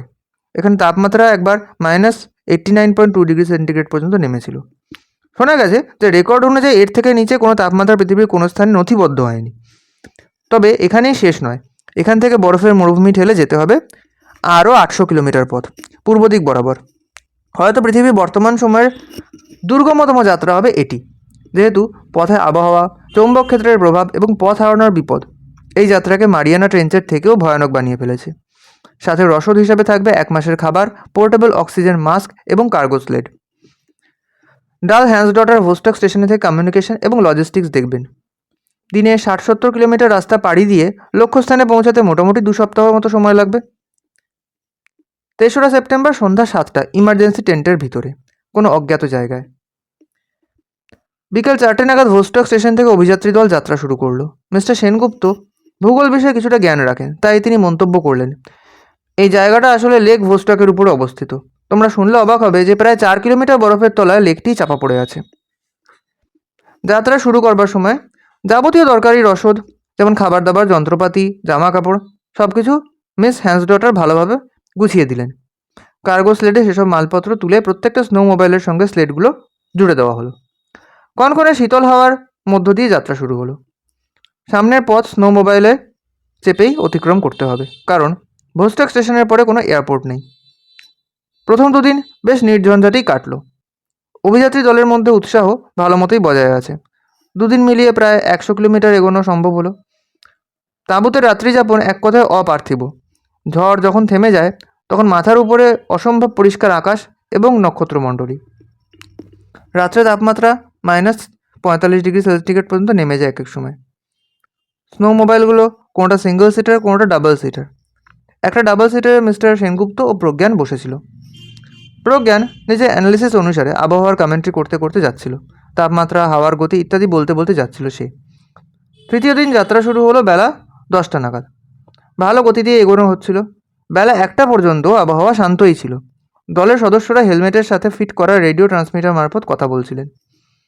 আগে থেকেই বলে দেওয়া ছিল যে সদস্যরা যেন পরস্পরের 4 কিলোমিটার রেডিয়াসের মধ্যেই থাকেন। তার বাইরে এই ট্রান্সমিটার ভালো কাজ করে না। ধীরে ধীরে বাতাসে অক্সিজেনের মাত্রা কমতে থাকলো, কারণ পাহাড়ি অঞ্চলে ধীরে ধীরে প্রবেশ করতে হচ্ছে। সকলেই অক্সিজেন মাস্ক পরে নিলেন। দিনের বেলাতে সর্বোচ্চ তাপমাত্রা হিমাঙ্কের 30 ডিগ্রি সেন্টিগ্রেড নিচে থাকে, তাই প্রত্যেকের পরনে double layer thermal gloves, Balaclava, goggles এবং তাপরোধী পার্কা ছিল। প্রজ্ঞানের প্রসেসরটাকে সুরক্ষা দেওয়ার জন্য ওকেও বিশেষ তাপরোধী জামাকাপড় পরানো হয়েছে। রাত্রে ব্লোয়ার বাদেও তাঁবুতে গরম থাকার জন্যে ম্যাগনেসিয়াম ব্লকে আগুন জ্বেলে গরম থাকা হয়েছে। অনিন্দিতা কলকাতার খাবার খুব মিস করছে। এখানে খাবার বলতে ড্রায়েড মিল ও এনার্জি বার। দুপুর 2টো নাগাদ যাত্রা থামিয়ে সবাই এনার্জি বার খেয়ে নিল। প্রজ্ঞানের চার্জ মোটামুটি 10 দিনের মতো দেওয়া আছে। এছাড়া সোলার চার্জিংয়ের ব্যবস্থা রয়েছে ওর মধ্যে। খাওয়া শেষ করে আবার যাত্রা শুরু হলো। তাপমাত্রা এই মুহূর্তে -50 ডিগ্রি সেন্টিগ্রেড। প্রজ্ঞান বলে উঠল, সামনে ক্রেভিস রয়েছে, সবাই খুব সাবধানে চালাও। এখানে বরফের পাতলা চাদরের নিচে গভীর ফাটল থাকে, পড়ে গেলে মৃত্যু নিশ্চিত। সেই মেনে সবাই চলতে লাগলো। স্নো মোবাইলের গতি কমিয়ে ঘন্টায় 10 থেকে 15 কিলোমিটারে নামিয়ে আনা হলো। দৃশ্যমানতা কমে মাত্র 10 মিটার হয়ে গেছে। বাতাসের গতি বেড়ে গেছে। সামনের দিকে তাকালে মনে হচ্ছে যেন বরফ সরে সরে যাচ্ছে, সঙ্গে আকাশের রং দুধের মতো সাদা হয়ে যাচ্ছে। মিস্টার হিলি বললেন, বেশ বড় একটা তুষার ঝড় আসতে চলেছে, আমাদের সাবধান হয়ে যাওয়া দরকার। মনে হয় স্থানীয় আবহাওয়া দপ্তরও একটা সতর্কবাণী পাঠাবে খুব তাড়াতাড়ি। মিনিট 5 বাদে প্রজ্ঞান বলে উঠল, অ্যান্টার্কটিক মেসোস্কেল প্রেডিকশন সিস্টেম জানাচ্ছে যে একটা বেশ জোরালো তুষার ঝড় এগিয়ে আসছে। সামনে একটা প্ল্যাটো থেকে উৎপন্ন এই ঝড়টা বেশ তাড়াতাড়ি এগিয়ে আসছে, আর সামনে এগোনো যাবে না। ওলসেন কোডেড ল্যাঙ্গুয়েজের মাধ্যমে জানালেন যে ইমার্জেন্সি টেন্টে সবাইকে চলে যেতে হবে। সবাই তাই করলো। হালকা টেন্ট ক্যারি করা হচ্ছিল, সেটা ব্যবহার করা হলো। সন্ধ্যা 7টা নাগাদ প্রজ্ঞান বেশ আশ্চর্যজনক একটা খবর দিল। সে নাকি একটা অদ্ভুত তড়িৎচুম্বকীয় বিকিরণ সেন্স করতে পারছে। এটা একটা সিগন্যাল বা সংকেত বলা যায়। তবে সিগন্যালটার বৈশিষ্ট্য হলো যে এটা একবার বাড়ছে একবার কমছে। সিগন্যালটার উৎপত্তি ঠিক কোথা থেকে সেটা বোঝা যাচ্ছে না। তাঁবুর গায়ে বাতাসের শব্দ বোঝাচ্ছে যে ঝড়ের গতি বাড়ছে। মিস্টার সেনগুপ্ত গান করতে লাগলেন, দুর্গম গিরি কান্তার মরু দুস্তর পারাবার। প্রজ্ঞান এবং অনিন্দিতা বেশ সমর্থন করলো সেটাকে। ইতিমধ্যে মিস্টার হিলি বিভিন্ন আবহাওয়া সংক্রান্ত প্যারামিটার চেক করে বললেন, ঝড় খুব শীঘ্রই আছড়ে পড়তে চলেছে, সবাই জরুরি জিনিসপত্র সামলে রেখো, কমিউনিকেশন বজায় রেখো। সেই মতো প্রত্যেকেই রেডি থাকলো। তবে যে ধ্বংসলীলা তারপরে শুরু হলো সেটাকে বর্ণনা করার মতো সঠিক ভাষা হয় না। রাত 8টা নাগাদ এমন ঝড় আছড়ে পড়লো যেন ওদের কজনকে তাঁবু সমেত উপড়ে ফেলবে। এক এক মিনিট সময় যেন অনন্ত সময় বলে মনে হচ্ছিল। প্রত্যেকের অস্তিত্ব যেন সংকটের মুখে বলে মনে হচ্ছিল। তুষার ঝড়ের জন্য শক্তপোক্ত তাঁবু আনা হয়েছিল ঠিকই, কিন্তু এত ভয়ানক তুষার ঝড় কেউ কল্পনাও করতে পারেনি। জিওডেসিক ডিজাইনের তাঁবুগুলি শক্ত প্রতিরোধী খুঁটি দিয়ে বাঁধা ছিল। এছাড়া শক্ত anchorage system, exceptional resistant doors এবং জিপার সিস্টেম সব কিছু যেন অসহায় বলে মনে হলো ওই ঝড়ের সামনে। সেই অনির্বচনীয় ঝড়ের সামনে মানুষের তৈরি কোনো ডিজাইন, টেকনোলজি বা পরিকাঠামোর দাঁড়াবার ক্ষমতা ছিল না।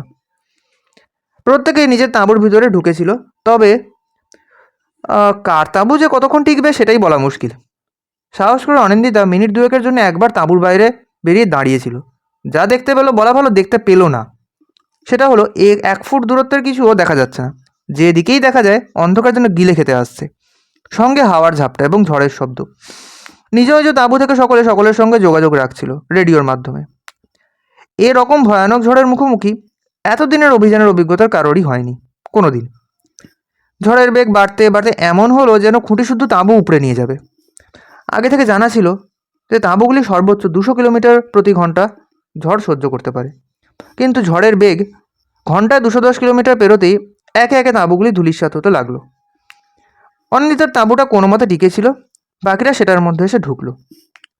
প্রজ্ঞান বার্তা দিল, বাতাসের বেগ 220 কিলোমিটার প্রতি ঘন্টা। সে মন্তব্য করলো, তাঁবু বেশিক্ষণ টিকবে না। স্নো শেল্টার কোনোভাবে বানানো গেলে বরফের মধ্যে গুহা বা পরীক্ষা তৈরি করে থাকা যেতে পারে। যদিও টিম মেম্বাররা স্নো শেল্টার বানাতে পারেন, তবে এই আবহাওয়াতে কি সেটা সম্ভব? গায়ে দমকা হাওয়া লাগতেই সবাই খেয়াল করলো এই তাঁবুরও একদিকের খুঁটি উপরে সেখান দিয়ে ঝোড়ো হাওয়া ঢুকছে হু হু করে। টেন্টের ভিতরে জায়গা খুব বেশি না হলেও ম্যানেজ করে থাকা গেল। নিজেদেরকে বেশ অসহায় মনে হলো এত আধুনিক জিনিসপত্র সাথে থাকা সত্ত্বেও। এটাও বোঝা গেল যে আরও কিছু সময় যদি এই তিস্বর ঝড় চলে তাহলে সবাই এখানেই হয়তো মারা পড়বে এবং বরফের নিচে চাপা পড়ে যাবে। প্রজ্ঞান বিগত অ্যান্টার্কটিকা অভিযানগুলির তথ্য অনুযায়ী জানালো সেক্ষেত্রে ওদের বাঁচার চান্স মাত্র 32%। পুরো দলটা এই শুনে ডিপ্রেশনে চলে যাবার উপক্রম হলো। রাত্রি তখন আন্দাজ একটা হবে। ঝড়ের মুখে এই শেষ তাঁবুটিও আত্মসমর্পণ করলো। তবে অনিন্দিতারা এটার জন্যে আগে থেকেই মানসিক প্রস্তুতি নিয়েছিল। দেখা গেল হাওয়ার বেগ আগের থেকে কিছুটা কম, ঘন্টায় 150 কিলোমিটার। তাহলেও এই অবস্থাতে হাতড়ে হাতড়ে 30 গজ দূরত্ব অতিক্রম করাটাও বেশ শক্ত। কিন্তু থেমে গেলেও চলবে না। এই ঝড়ের মধ্যে স্নো শেল্টারে না যাওয়ার ফল নিশ্চিত মৃত্যু। প্রজ্ঞান একটু আগে আগে চলছে, বাকিদের যেন প্রোটেকশন দিয়ে নিয়ে যাচ্ছে। দিক নির্ণয় করা যাচ্ছে না যেহেতু জিপিএস বা কম্পাস কাজ করছে না, সেহেতু সামনে এগোনো আরও কঠিন হয়ে পড়ছিল। যাই হোক, সকলে বেশ সাবধানে চলতে লাগলো।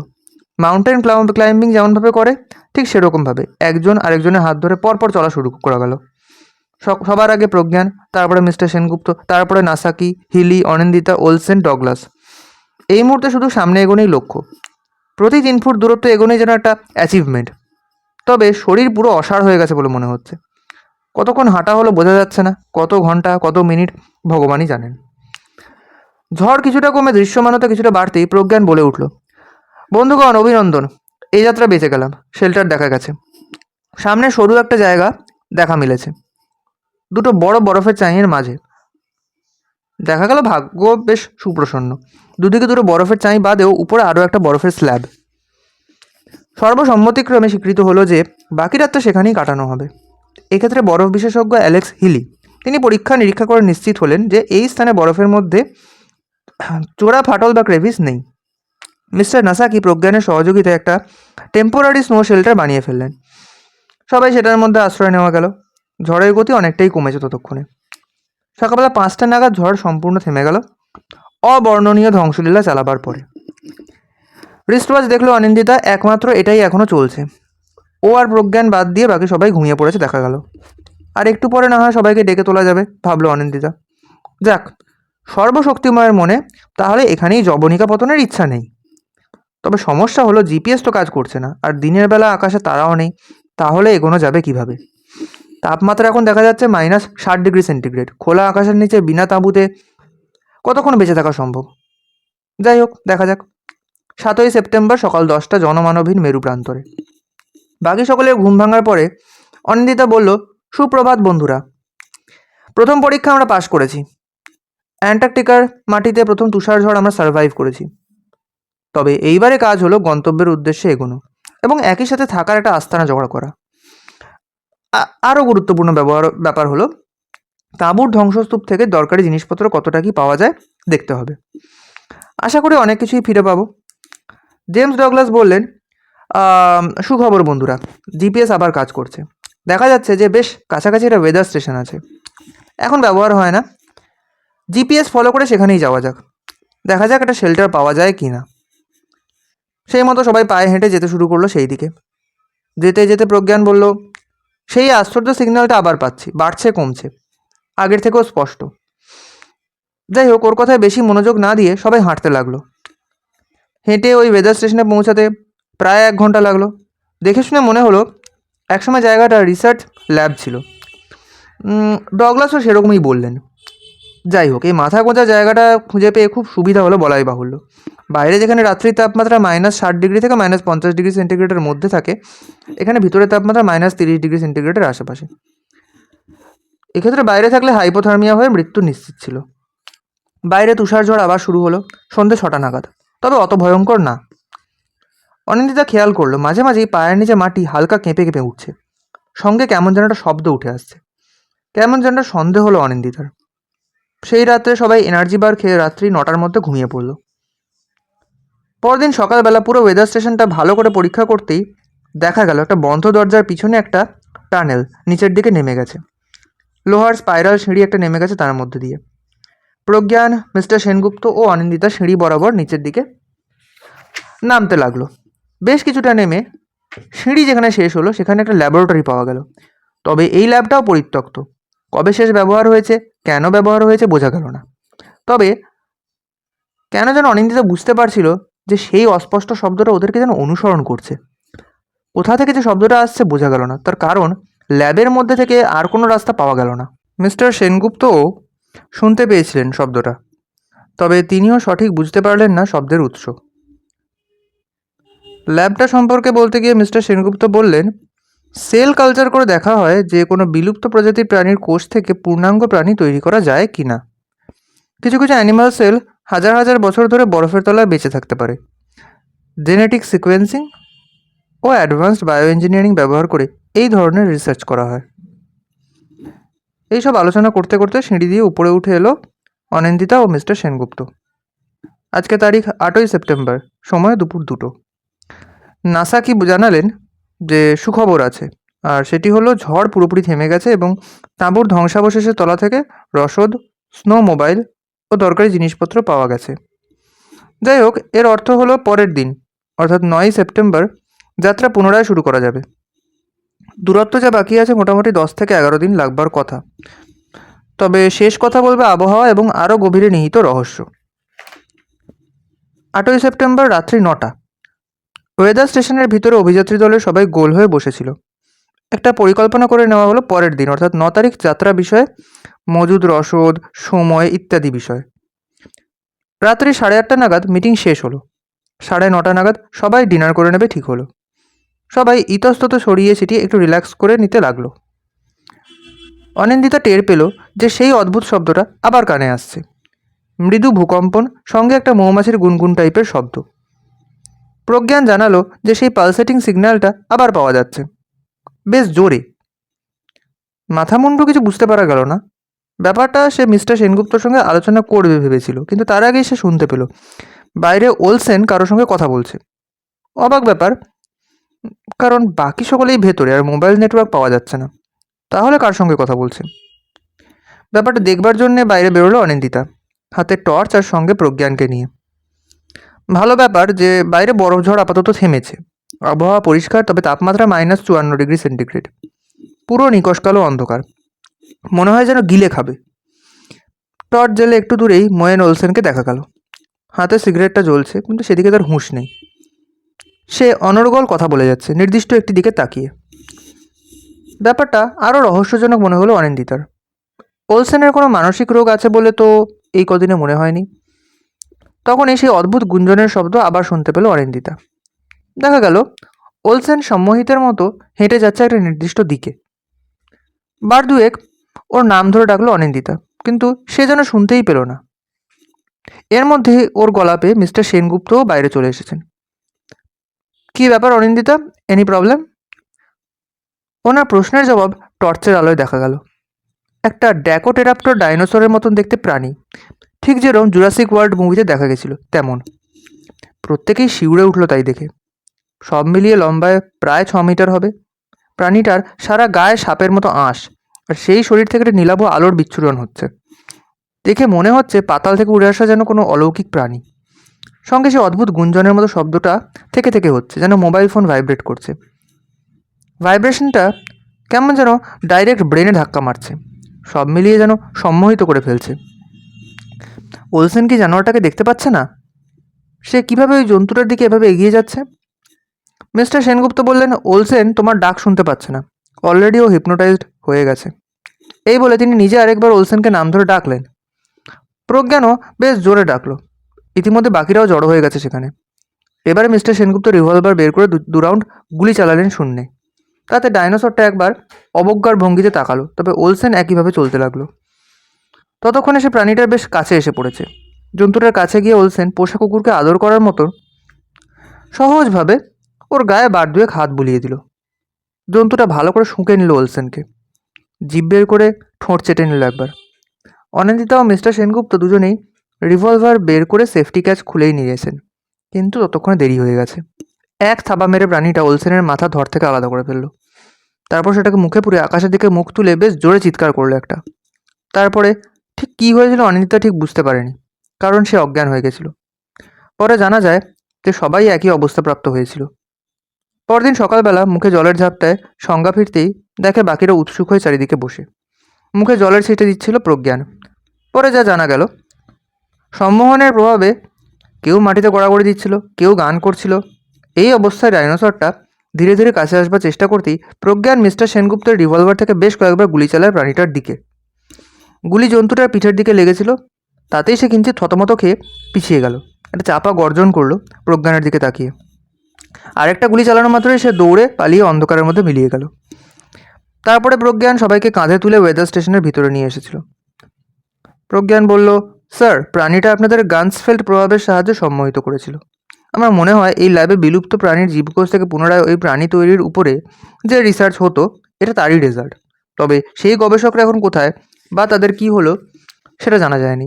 খুব সম্ভবত তারা এই প্রাণীর শিকার হয়েছিল। যাই হোক, বাকিদের তো অবস্থা খারাপ, তবে অনিন্দিতা ভাবলো প্রাণীটা নিশ্চিতভাবে আশেপাশেই রয়েছে। সে আবার হামলা করতে পারে এবং সেজন্যে প্রস্তুত থাকতে হবে। খুব সহজেই হিপনোটাইজ করে ফেলতে পারে, তাই আরও সাবধান থাকতে হবে। অনিন্দিতা সবাইকে নিয়ে আগের রাতের জায়গাটায় গেল। দেখা গেল ওলসেনের দেহাবশেষ আর নেই। অর্ধভুক্ত দেহাবশেষ পরে একসময় এসে সাবার করে গেছে প্রাণীটা। যাই হোক, কি আর করা যাবে। টুপি খুলে ওলসেনের প্রতি সম্মান প্রদর্শন করে সবাই ফিরে এলো। ওয়েদার স্টেশনের বাইরে পার্ক করে রাখা স্নো মোবাইলগুলো অক্ষতই ছিল দেখা গেল।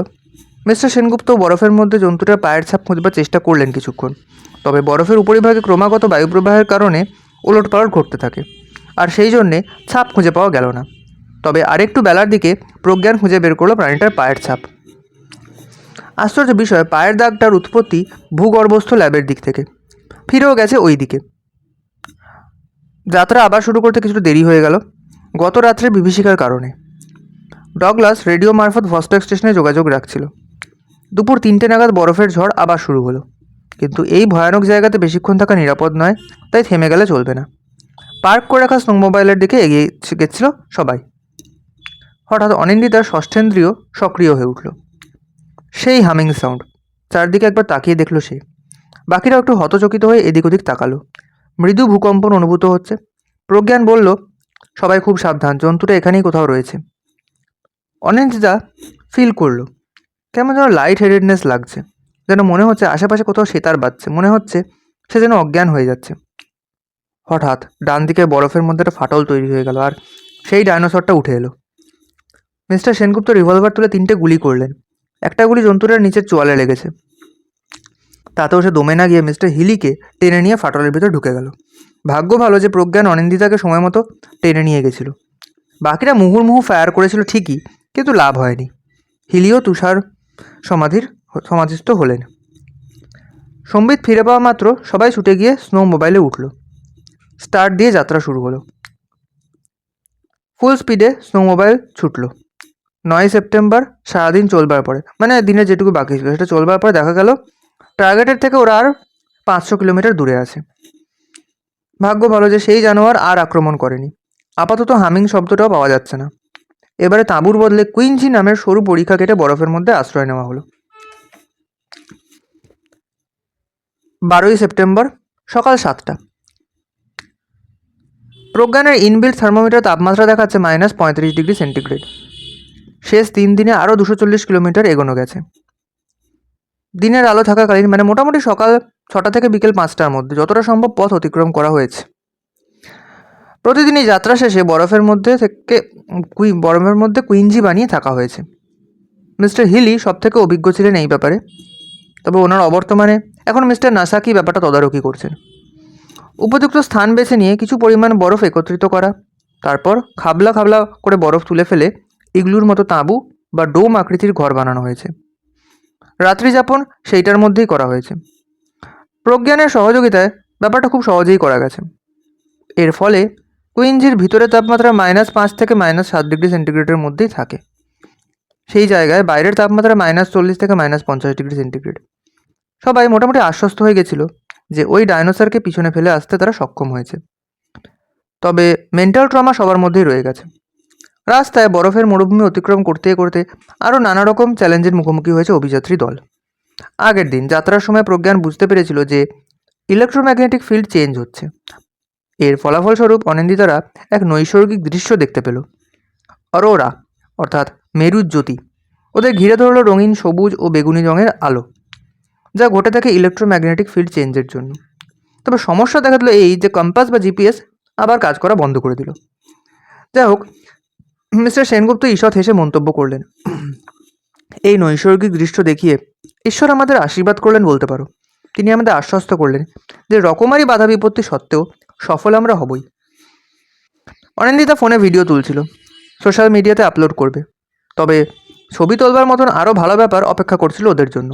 বিকাল 3টে নাগাদ, লাঞ্চের ঘণ্টাখানেক পরে 20-25টা এম্পায়ার পেঙ্গুইন দেখতে পাওয়া গেল। তারা প্রথমে ইতস্তত ঘোরাঘুরি করছিল।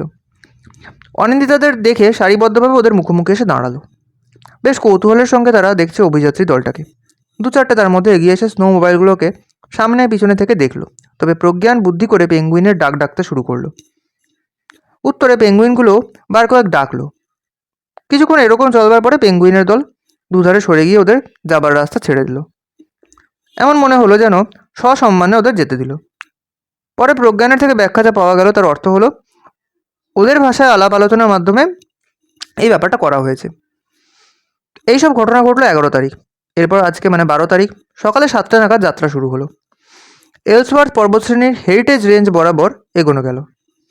সংকীর্ণ উপত্যকার মধ্যে দিয়ে দীর্ঘ যাত্রা চলল বেলা 9টা পর্যন্ত। আগে থেকে আলোচনা হয়েছিল এই রাস্তায় অ্যাভালাঞ্চ বা ঢাল বেয়ে নেমে আসে হিমবাহের ব্যাপারে। পাহাড়ের উপরিভাগে বায়ুপ্রবাহের কারণে বরফ জমা হয় এবং অনেকটা বরফ জমে গেলে অকস্মাৎ স্নো বলের আকারে গড়িয়ে আসে ঢাল বেয়ে। কাজেই সবাই চোখ কান খোলা রেখে এগোচ্ছিল। বেলা 10টা পর্যন্ত আবহাওয়া পরিষ্কারই ছিল। সূর্যালোক বরফের উপর পড়বার ফলে মেঘের মতো লাগছিল দূর থেকে। সবার আগে প্রজ্ঞান আর mister Sengupta snow mobile. Aurora effect কেটে যাওয়ার পর জিপিএস আবার কাজ শুরু করেছে, সুতরাং সেগুলি ব্যবহার করে পুরো দলটাকে লিড করছে ওরা দুজনে। ওদের পরে স্নো মোবাইলে নাসাকি খুব সতর্কভাবে বরফের স্তরের দিকে নজর রাখতে রাখতে চলেছেন। সঠিকভাবে বরফের স্তরের উপর দিয়ে পুরো দলটা যাচ্ছে কি না সেটা নজর রাখা জরুরি। অনিন্দিতা আর জেমস সবশেষে। যেমনটা কথা হয়েছিল, জেমস সব আপডেট ভোস্টক বেস ক্যাম্পে নিয়মিত পাঠাচ্ছে। একই সঙ্গে বেস ক্যাম্প থেকে আসা জরুরি তথ্য দলকে দিয়ে যাচ্ছে। জানতে পারা যাচ্ছে যে এই মুহূর্তেও বেশ কিছু ভুয়ো খবর পুরো পৃথিবীতে বিশৃঙ্খলা সৃষ্টি করে দিচ্ছে। 11ই সেপ্টেম্বর বেলা 12টায় শিকাগোর এক বড় ব্যাংকের প্রেসিডেন্ট একটি সাক্ষাৎকারে বলেছিলেন যে 3 মাসের মধ্যে মার্কিন যুক্তরাষ্ট্র বড় সড়ো আর্থিক সমস্যায় পড়বে। ঘণ্টাখানেক বাদে নাকি একজন বড় ইকোনমিস্ট এটাকে সমর্থন করে জানিয়েছেন যে আমেরিকা যদি পুরোপুরি দেউলিয়া হয়েও যায় তবে আশ্চর্য হবার কিছু নেই। 11 তারিখ রাত্রি 8টায় বিলিয়নিয়ার জ্যাক হার্মার মন্তব্য করেছেন একটি টিভি সাক্ষাৎকারে যে বিটকয়েন হতে চলেছে ভবিষ্যতে সবথেকে শক্তিশালী মুদ্রা। ইউএস ডলারের উপরে বিশ্বাস রেখে লাভ নেই। তিনি এই বক্তব্য রাখার পরেই জানা গেল ডলারের দাম বেশ পড়ে যায়। বিগত কিছুদিনের ভুয়ো খবর এবং তার জেরে বিধ্বস্ত বিশ্ব শেয়ার বাজারের প্রভাবে দাম আগেই পড়েছিল, এখন 60 টাকায় 1 ইউএসডি হচ্ছে দেখা যাচ্ছে। খবর পাওয়া গেল শিকাগো, ক্যালিফোর্নিয়া, নিউ ইয়র্কের বেশ কিছু ব্যাংক বন্ধ হয়ে যাওয়ার উপক্রম হয়েছে। অনিন্দিতা একটু ভাবল, জ্যাক হার্মার তো ভুলভাল কথা বলবার লোক নন, তবে হতেই পারে এআই ব্যবহার করার নাম ব্যবহার করে এসব করা হচ্ছে। হার্মার বিশ্বের 1 নম্বর উদ্যোগপতি। আমেরিকা বাদেও গোটা বিশ্বের নানা দেশের রাজনীতিতে ও ব্যবসাতে প্রভাব বিস্তার করেছেন। অনিন্দিতা যতদূর জানে রিসেন্টলি উনি প্রায় নিজের অ্যাসেট বাড়িয়ে 3 গুণ করেছেন। রেয়ার আর্থ কম্পাউন্ডস যেমন neodymium, dysprosium, gallium, indium, scandium, hafnium, rhenium, tantalum এগুলির ব্যবসা করে উনি এটা করেছেন।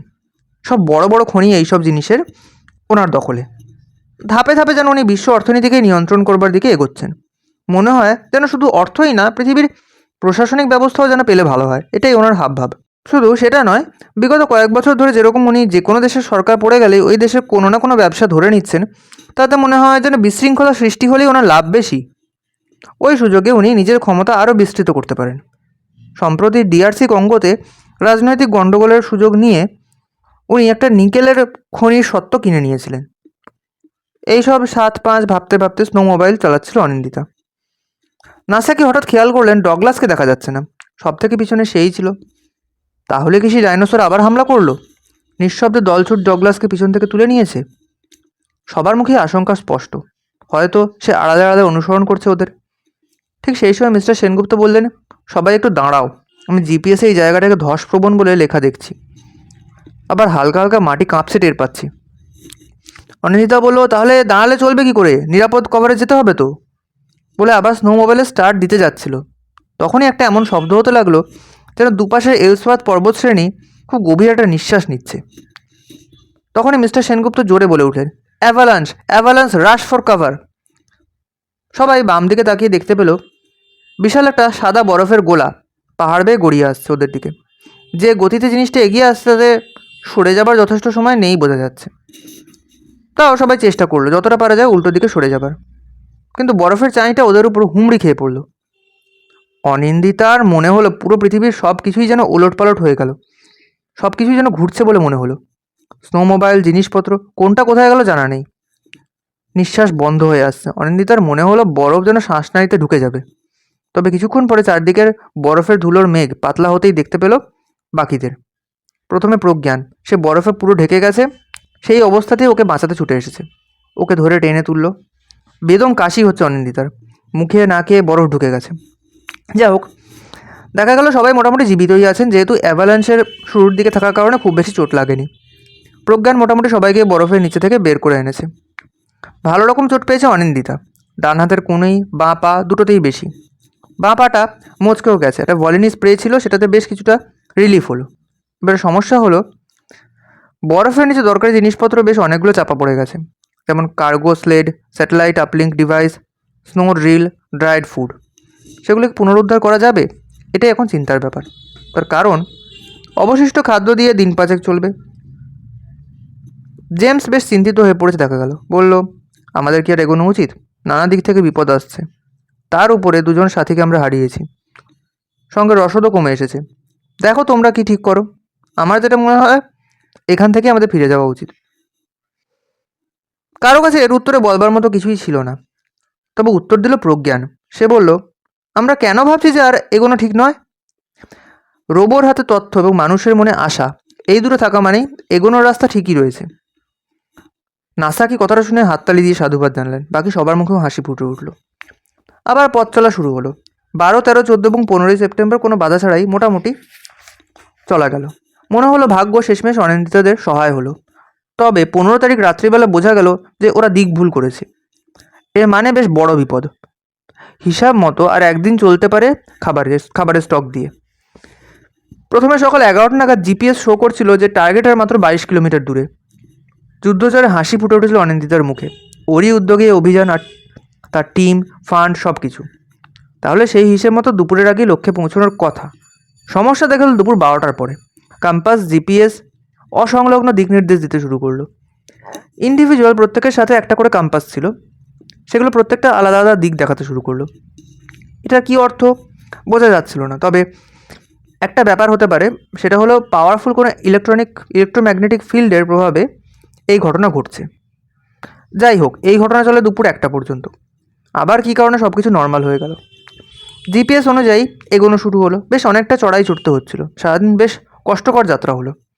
যাই হোক, সন্ধ্যে 7টা নাগাদ মিস্টার সেনগুপ্তের স্টকে থাকাটা তাঁবু খাটিয়ে থাকার ব্যবস্থা হলো। ভাগ্য ভালো যে এই একটা তাঁবু বেঁচে গেছিলো। জায়গা কম, গাদাগাদি করে থাকতে হচ্ছিল, তবে ভালো ইনসুলেশনের জন্য বেশ আরামদায়ক ছিল। তবে রাত 10টার আশেপাশে অনিন্দিতা কিছুক্ষণের জন্যে তাঁবু থেকে বেরিয়ে একটু দাঁড়িয়েছিল। -64 ডিগ্রি সেন্টিগ্রেড তাপমাত্রায় বেশিক্ষণ থাকা যায় না, তবুও মিনিট 5 দাঁড়িয়ে আকাশে নক্ষত্রমণ্ডলীর পজিশনটা একবার দেখল সে। ধ্রুবতারা এবং কালপুরুষের অবস্থান দেখে দিক নির্ণয় করবার চেষ্টা করলো। সেটা করে বোঝা গেল যে উত্তর পশ্চিম দিকের পরিবর্তে দিক ভুল করে ওরা দক্ষিণ পূর্ব দিকে চলে এসেছে, পার্টিকুলারলি সকালে ওই জিপিএস গোলমাল হবার পর থেকেই। কেমন একটা ভয় চেপে ধরলো অনিন্দিতাকে। এ কোন জায়গাতে চলে এলো ওরা? এখান থেকে ফিরে যাওয়া সম্ভব হবে তো? শার্ট জোন নামে পরিচিত এরকম স্থানে বরফের প্রকৃতি খুবই বিপজ্জনক। বরফের চোরাবালি বলা চলে জায়গাটাকে। বরফের পাতলা স্তরের উপরে পা ফেললেই তুষার সমাধিস্থ হবার সম্ভাবনা। তবে প্রশ্ন হলো যে কম্পাস, জিপিএস এত কিছু থাকা সত্ত্বেও দিক ভুল কী করে হলো? কোনো অজানা শক্তি কি নিয়ন্ত্রণ করছে এগুলোকে? এবং এরই সাহায্যে অভিযাত্রী দলকে দিকভ্রষ্ট করা হয়েছে? গভীরভাবে এইসব ভাবতে ভাবতে টেন্টে ফিরে এলো অনিন্দিতা। প্রথমেই কথা হলো প্রজ্ঞানের সঙ্গে, ব্যাপারটা বলল। বাকিরা ঘুমিয়ে পড়েছিল। স্বাভাবিক, সারাদিনের খাটনির পর ঘুম আসবেই। যাই হোক, সবাইকে ঘুম থেকে তুলে ব্যাপারটা আলোচনা করলো অনিন্দিতা। নক্ষত্রের অবস্থান এবং সেই অনুযায়ী চার্ট দেখে মিস্টার সেনগুপ্ত, নাসাকি এবং ডগলাস সকলেই একমত হলো ওর সাথে। ঘুম ছুটে গেছে সবার ততক্ষণে। প্রজ্ঞান সবাইকে অনুপ্রেরণা দিচ্ছিল, কিন্তু সেও যেন ভাষা হারিয়ে নির্বাক। এখন যা পরিস্থিতি তাতে অভুক্ত অবস্থাতেই হয়তো অবশিষ্ট দূরত্ব অতিক্রম করতে হবে। যদিও খুব বেশি রাস্তা বাকি নেই দেখা গেল, কিন্তু সঠিক দিক নির্দেশ না পেলে কী লাভ? তাহলে কি মিশন মেঘনাদ শেষ পর্যন্ত ব্যর্থ হলো? নিজেদের জীবনের বাজি তো শুরুতেই ধরেছিল সবাই, তবে মিশন ফেল হওয়াটা মানা যায় না। ডগলাস উদাসীনভাবে বলল, আমার কথা যে কেন শুনলে না তোমরা? জিপিএস গন্ডগোল করা মাত্রই সেখান থেকে আর এগোনো ঠিক হয়নি। কথাটা হয়তো খুব ভুল বলেনি সে। 60 জনের 200 মিটারের মধ্যে দিকভ্রান্ত অবস্থায়, খাবার শেষ, সব মিলিয়ে এক দুঃস্বপ্নের মতো অবস্থা।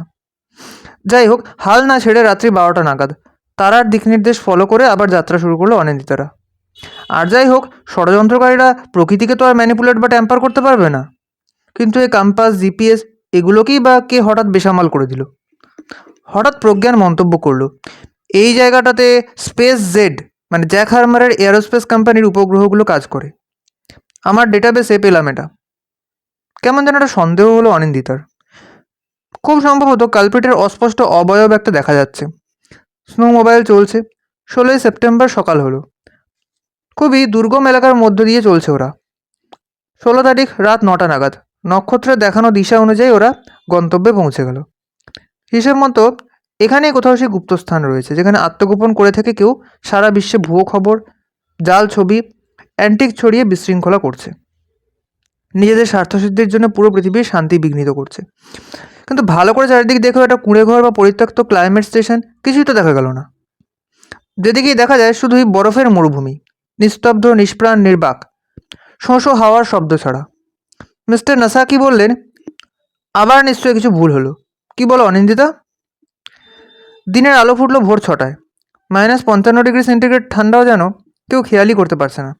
মিস্টার সেনগুপ্ত, অনিন্দিতা, মিস্টার নাসাকি ইতস্তত ঘোরাঘুরি করে বুঝবার চেষ্টা করছিলেন যে কোথাও কোনো সূত্র পাওয়া যায় কিনা। ডগলাস বললেন, আমি বেস স্টেশনে আপডেট পাঠিয়েছি, তবে কোনো সেরকম আশাব্যঞ্জক রিপ্লাই পাচ্ছি না। সকলেই এখনও সন্দিহান এই ব্যাপারে যে সঠিক গন্তব্যে তারা এসেছে কি না। আবার কি মিসক্যালকুলেশন হয়ে গেল? এখানে তো মাথা খুঁড়ে মরে গেলেও কিছুই পাওয়া যাবে না। জেমস ডগলাস হতাশাব্যঞ্জকভাবে মাথা নেড়ে বলল, আমার তো মনে হয় যে মিশন অলরেডি ফেইল্ড। ইতিমধ্যে প্রজ্ঞান সরেজমিনে পুরো চত্বরটা দেখে এসে মিনিট 20 বাদে বলল, মিশন 88% ব্যর্থ। ঈষৎ হেসে মিস্টার সেনগুপ্ত বললেন, বাকি 12% কী জন্য বাকি রইল? প্রজ্ঞান বলল, আমার ডেটাবেস অ্যানালিসিস তাই বলছে। এই বলে প্রজ্ঞান হাত দিয়ে দিয়ে নানা স্থানে বরফের স্তর পরীক্ষা করা শুরু করলো। ঠিকই বলেছে, রোবোর জন্য ডেটা আর মানুষের আশা দুটোই বাকি আছে, মানে গেম ইজ অন। হাতের সাহায্যে বরফ সরিয়ে সরিয়ে মাটিতে কান পেতে কী যেন শুনবার চেষ্টা করছে সে। ডগলাস মন্তব্য করলো, খুব সম্ভবত আমরাই প্রথম অ্যান্টার্কটিকার এই জায়গাটায় পা রাখলাম। আগে কেউ খুব সম্ভবত আসেনি এখানে, কাজে আমাদের অভীষ্ট লক্ষ্য এখানে অন্তত না। অনিন্দিতা নিজেকেই ব্যর্থ বলে মনে করতে লাগলো। মূলত ওরই উদ্যোগে পুরো অভিযানটি। ইতিমধ্যে প্রজ্ঞান কিন্তু হাল না ছেড়ে তার তদন্ত চালিয়ে যাচ্ছে। সে কিছুটা দূরে এক জায়গাতে বেশ কিছু সময় ধরে ঘোরাঘুরি করছিল। প্রায় 300 মিটার তফাতে একটা স্থানকে কেন্দ্র করে সে ঘোরাঘুরি করছিল। মাঝে মাঝে যেন সে ব্যালেন্স হারিয়ে ফেলছে হাঁটতে গিয়ে। তারপর হঠাৎ উল্টে পড়ে গেল। অনিন্দিতা দৌড়ে ওর কাছে ছুটে গেল। ফ্যাকাশে অভিব্যক্তিহীন চোখে প্রজ্ঞান তাকিয়ে আছে। মুখ খুলল মিনিট 2 পরে।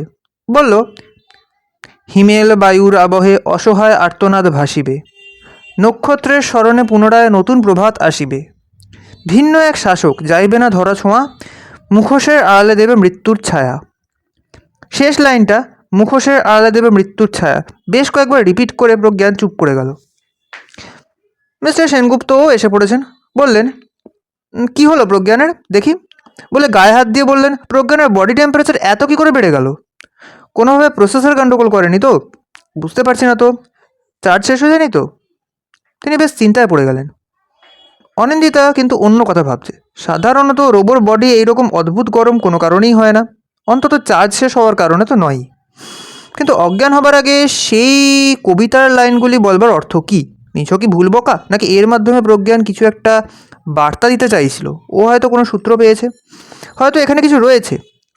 প্রজ্ঞান হাতের তালু দিয়ে কিছুটা বরফ খিমচে ধরেছিল। সেটাতে মনে হলো ও বরফ সরিয়ে নিচে কিছু দেখবার চেষ্টা করছিল। কি দেখবার চেষ্টা করছিল সেটা ওর জ্ঞান না ফিরলে বলা সম্ভব না। মিস্টার নাসাকিও এলেন, দেখলেন ব্যাপারটা।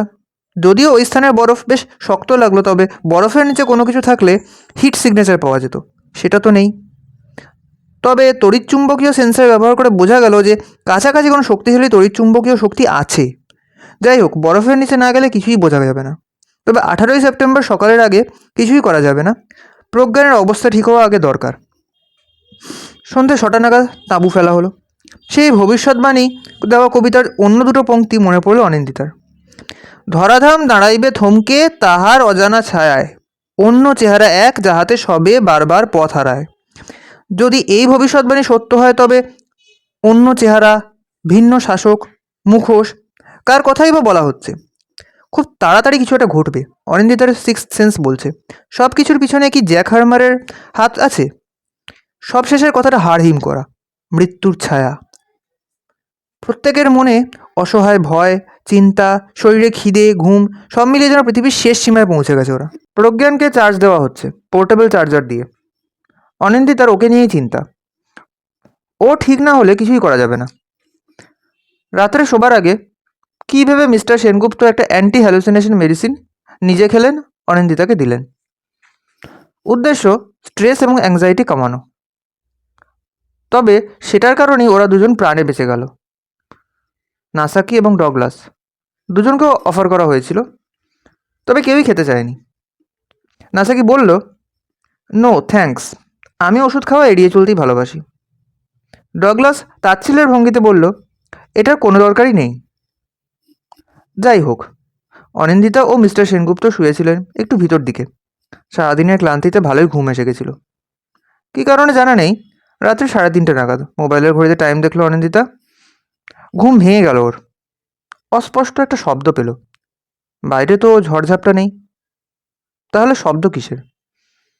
টর্চ জেলে অনিন্দিতা সেই দিকে আলো ফেলতেই সেই ডাইনোসরটা তাঁবুর কাপড় কেটে গলাটা বাড়িয়ে তাঁবুর ভিতরে ঢুকে পড়েছে। সেই লাল চোখ, সরীসৃপের মতো, জিভ দিয়ে ঠোঁট চেটে নিল একবার। এর মধ্যে দেখা গেল প্রজ্ঞানের জ্ঞান ফিরে এসেছে। সে উঠে ব্যাপারটা দেখতে পেয়ে এক লাফে জন্তুটার কাছে গিয়ে পড়ল। কিন্তু চার্জ বেশি না থাকার কারণে সে বেশি জোর লাগাতে পারল না। জন্তুটা এক ঝটকায় ওকে ঝেড়ে ফেলল। তারপর স্থির দৃষ্টে নাসাকির দিকে তাকিয়ে থাকলো। নাসাকি খুব শান্তভাবে জন্তুটার মুখের দিকে চেয়ে নির্লিপ্তভাবে বসে, এবং ডাইনোসরটা এবারে গলা বাড়িয়ে ওর ঘাড় কামড়ে ধরল। অনিন্দিতা রিভলভারে হাত দিয়ে সেফটি ক্যাচ খুলতে খুলতেই জানোয়ারটা নাসাকির মাথাটা মুখে পুরে তাঁবু থেকে বেরিয়ে দৌড় মারল। ঘটনার আকস্মিকতায় অনিন্দিতা ও প্রজ্ঞান জাস্ট স্ট্যাচু হয়ে গেছিল। মুন্ডহীন নাসাকির দেহটি ধরাশায়ী হয়ে পড়ে গেল এবং সাদা বরফের উপরে রক্তের ধারা বয়ে গেল। প্রাথমিক ধাক্কাটা কাটতেই এক লাফ দিয়ে তাঁবুর বাইরে চলে এলো অনিন্দিতা, প্রজ্ঞান ও মিস্টার সেনগুপ্ত। হাতে রিভলভার প্রত্যেকের। কিছুটা দূরে সেই নীলাভ বিচ্ছুরণ। প্রাণীটা তখনও খুব দূরে যেতে পারেনি। তিনজনেই উপর্যুপরি গুলি করা শুরু করলো ওই দিকে। তবে ডাইনোসরটা এবারেও ফসকে গেল। গুলি লেগেছিল পিছনের বাঁ পায়ে। একটা জোরে চিৎকার করে সে দৌড়ে কোথায় যেন মাটির নিচে ঢুকে গেল। তবে এর মধ্যে জেমস ডগলাসের কোনো চিহ্নই পাওয়া গেল না। সে গেল কই? তাকে কি আগাগোড়া সাবড়ে ফেলেছে প্রাণীটা? বিধ্বস্ত শরীরে তিনজনে তাঁবুতে ফিরে এলো। মিস্টার সেনগুপ্ত একটা কথাও না বলে আবার ঘুমিয়ে পড়লেন। অনিন্দিতা ভয়ের চেয়ে বেশি ক্ষোভে অস্থির হয়ে গেছে। কি করে এতগুলো গুলি খেয়েও একটা রক্তমাংসের জন্তু তিনটে মানুষ হজম করে পালিয়ে যায়? 4 নম্বর জনের তো ট্রেসই মিলল না। প্রজ্ঞান বরফের মধ্যে নাসাকির দেহ সমাধিস্থ করে নতজানু হয়ে শ্রদ্ধা জানালো। মিস্টার সেনগুপ্ত সকাল 6টা পর্যন্ত ঘুমিয়ে উঠলেন। উনি বেশ শান্ত নির্লিপ্ত মুখে অনিন্দিতার দিকে চেয়ে বললেন, কি ভাবছ? জন্তুটা বেঁচে গেল কি করে? হিপনোটাইজ করলো কি করে? এত ক্ষিপ্র কিভাবে হলো? তাই তো। অনিন্দিতা জাস্ট ফ্যাল করে তাকালো। প্রজ্ঞান মাথা নিচু করলো। স্মিত হেসে মিস্টার সেনগুপ্ত বললেন, এর জন্য তোমাকে গভীরে যেতে হবে। গভীরে, তদন্তের এবং বরফের। আজ এই নাটকের জবনিকা পতন। অনিন্দিতা এখনও বুঝতে পারছে না যে মিস্টার সেনগুপ্ত এত কনফিডেন্স হঠাৎ পেলেন কোথা থেকে। তবে শেষ রাতে তো ওস্তাদেরই চাল বাকি থাকে। এবারে বেলা 10টা নাগাদ প্রজ্ঞানের সাহায্য নিয়ে একটি নির্দিষ্ট স্থানে বরফ খোঁড়া শুরু হলো।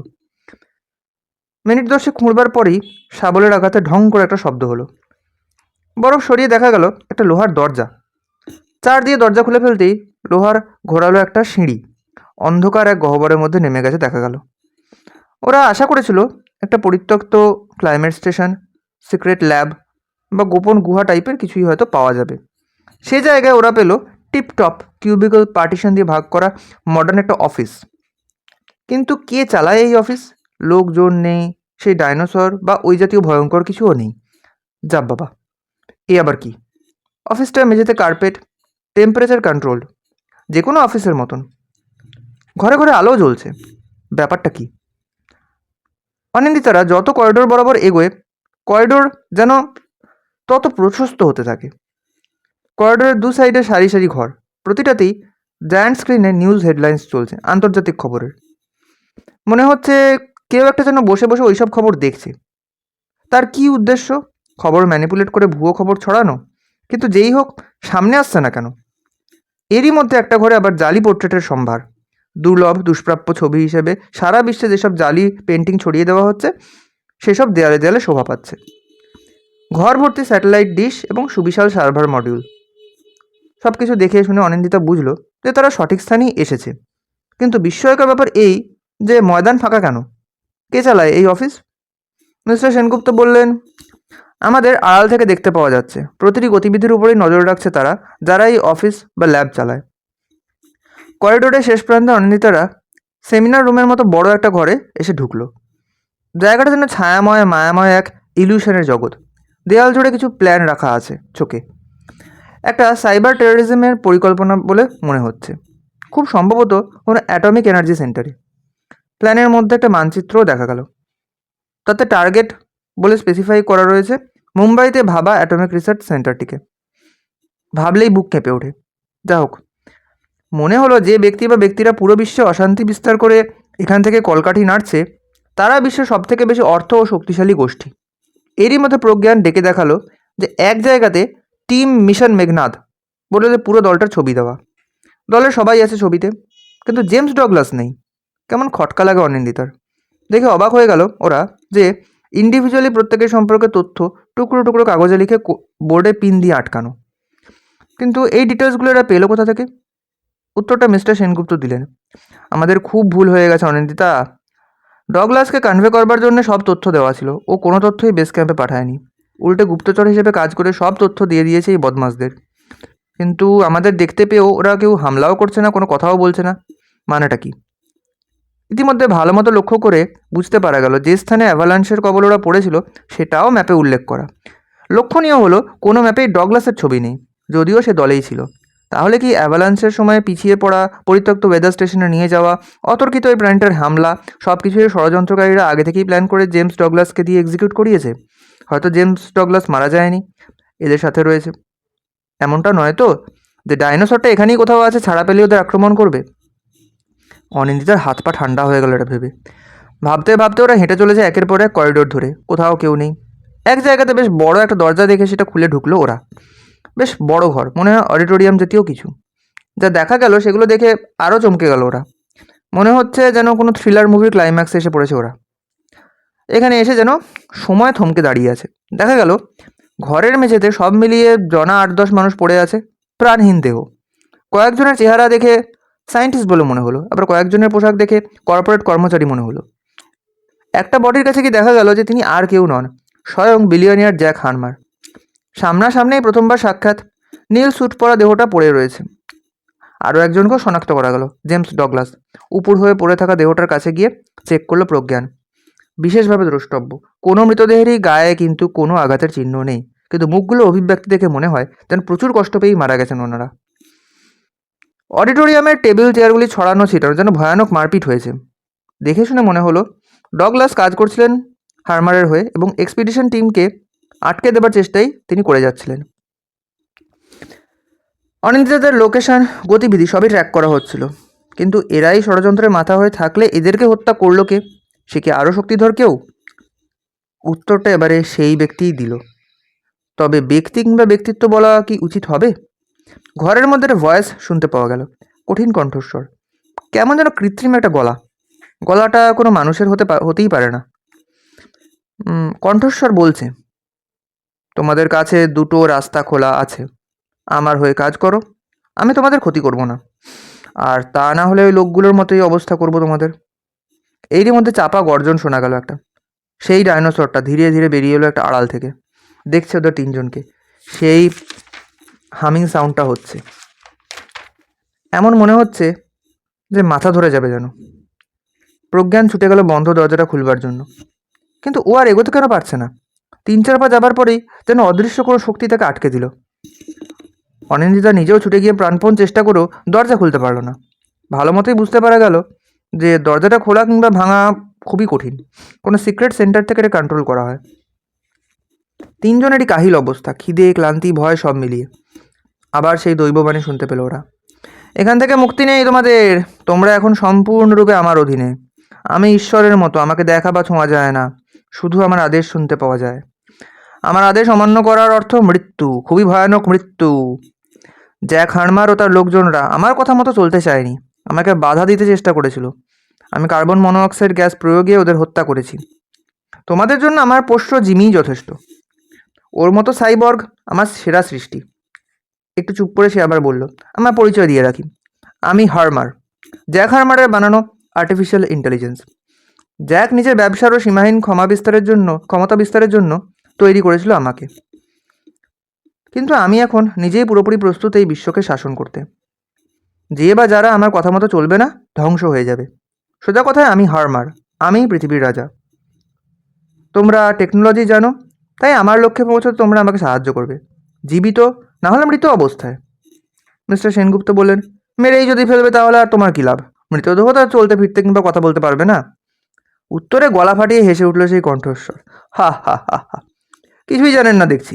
মানুষের বুদ্ধি কি আর এআই এর ধারে কাছে আসে নাকি? শুনুন, আপনাদের মেরে ফেলবার পরে আমি আপনাদের ডেড বডিগুলোর ব্রেনে মাইক্রো সার্জারি করে ঢুকিয়ে দেবো ছোটো ছোটো কয়েকটা চিপ। এবারে আপনারা, মানে টু বি প্রেসাইজ, আপনাদের ডেড বডিগুলো হয়ে যাবে আমার রোবো, মানে সাইবর্গ। আপনাদের সঙ্গে ওই লোহার পুতুলটা, হে হে, ওকে হ্যাক করে নিজের কন্ট্রোলে আনতে 2 মিনিট লাগবে আমার। 2 মিনিট, বুঝলেন? এবার আর কিছুই করার নেই তাহলে, শেষমেশ হেরে যেতে হবে এআই এর কাছে। ভিন্ন শাসক মানে তাহলে এই সত্যিই ধরাছোঁয়ার বাইরে, আর মৃত্যুর ছায়া মানে সাইবর্গ। ও মাই গড! কিন্তু কবিতা যে শেষ হয়নি এখনো। নিকষ আধারে যখন থামিয়া আসিছে নিঃশ্বাস, ভিন জগতের প্রাণী বহিয়া আনিবে আশ্বাস। এই অংশটার মানে কি তাহলে? খেলা কি এখনো বাকি? এদিকে ডাইনোসরটা অনিন্দিতার সামনে চলে এসেছে। প্রজ্ঞান যেন ফ্রিজ হয়ে গেছে, সর্বশক্তিতে একটা চেয়ার তুলে ছুঁড়ে মারো জন্তুটার দিকে। তাচ্ছিল্যের সঙ্গে চেয়ারটাকে ছুঁড়ে ফেলে সে অনিন্দিতার মুখটা চেটে নিল। এবারে খুব তৃপ্তির সঙ্গে হাঁ করলো, ওর মাথাটা কামড়ে ধরবে বলে। মিস্টার সেনগুপ্ত ও প্রজ্ঞান হঠাৎ একসঙ্গে বললেন, জয় হিন্দ, বন্দে মাতরম। ঠিক কী হলো বোঝা গেল না, কিন্তু জানোয়ারটার খোলা মুখ খোলাই রয়ে গেল। অনিন্দিতার চোখের উপরে প্রচুর আলো এসে পড়ল, বাইরের হাওয়া তার সঙ্গে। খেয়াল করে দেখলো যে মাথার উপরে ছাদটা আর নেই। একটা ইউএফওর মতো পিরিচ এসে নামলো, ওদের তিনজনকে তোলা হলো তাতে। ছোটোখাটো একটা প্রাণী। চেহারাটা স্পষ্ট নয়, কারণ অলরেডি হ্যালুসিনেশন ধরে গেছে অনিন্দিতার। পিরিচটা হাওয়াতে ভাসতে ভাসতে উপরে চলে এলো। বাইরে ওদের চারপাশে রামধনুর মতো অরোরার আলো খেলছে। ঠিক সেই সময় মাথার উপরে আকাশে কনসেন্ট্রিক সার্কেলসের মতো বেশ কিছু আলো দেখা গেল। এবারে কথা বলল প্রজ্ঞান, আমি শুনতে পাচ্ছি, হ্যাঁ হ্যাঁ, ওরা বলছে যে 7 লক্ষ আলোকবর্ষ দূরে আরেকটা গ্যালাক্সি থেকে ওরা এসেছে। ওরা সিগন্যাল পেয়েছিল যেখানে এআই আপরাইজিং হবার সম্ভাবনা আছে, সেই থেকে বিশ্বকে রক্ষা করবার জন্যই এসেছে। এবার অনিন্দিতা দেখলো ছোট ছোট প্রাণীগুলো একটা স্পেসশিপে উঠলো। তবে আশ্চর্য ব্যাপার, এখনও ডাইনোসরটা তেড়েও আসছে না বা হার্মারের গলাও পাওয়া যাচ্ছে না। প্রজ্ঞান বলল, ওরা বলছে যে এই যাত্রা আমরা বেঁচে গেলাম। ওরা নিজেদের সিস্টেম থেকে হার্মারকে হ্যাক করে কিল সুইচ প্রেস করে দিয়েছে। এবার হার্মারের এআই সিস্টেম কোল্যাপস করবে। হার্মারের স্বর আর শোনা যাচ্ছে না। বলার পরপরই মাটির নিচে থেকে পরপর 3টে বিস্ফোরণের শব্দ পাওয়া গেল। পায়ের নিচে বরফের স্তর নড়ে উঠল, একটা বরফের ঘূর্ণি উঠল কিছুটা এলাকা জুড়ে। এর মানে হলো এআই হার্মারের সার্ভার নেটওয়ার্ক কোল্যাপস করলো। এইবারে পরিষ্কার বাংলায় গলা ভেসে এলো স্পেসশিপ থেকে, এবার আমরা বিদায় নেব, তবে আমাদের অভিজ্ঞতা আশাব্যঞ্জক না। মানুষের সভ্যতা দেখছি সেভাবে উন্নত হয়নি, তবে হওয়াটা কিন্তু দরকার ছিল। কি আছে এই রাজনীতি ভাগাভাগি দলাদলি করে পুরো মানবজাতিকে খণ্ড খণ্ড করে ফেলার? একটা উড়ো খবরে কি করে এত সহজে যুদ্ধ লেগে যায়? মানুষ সত্যি সত্যি সভ্য হয়ে গেলে এটা হয় না। মিস্টার সেনগুপ্ত বললেন, কিন্তু আপনারা কে? আপনারা এত কিছু বুঝলেন, ব্যবস্থা নিলেন কী জন্যে?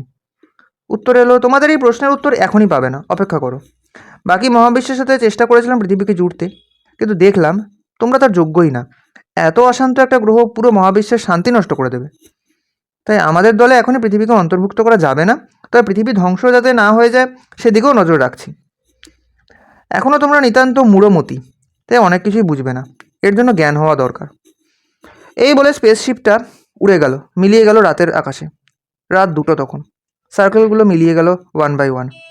যাই হোক, সব ভালো তার, শেষ ভালো যার। শেষমেশ মিশন সাকসেসফুল হলো।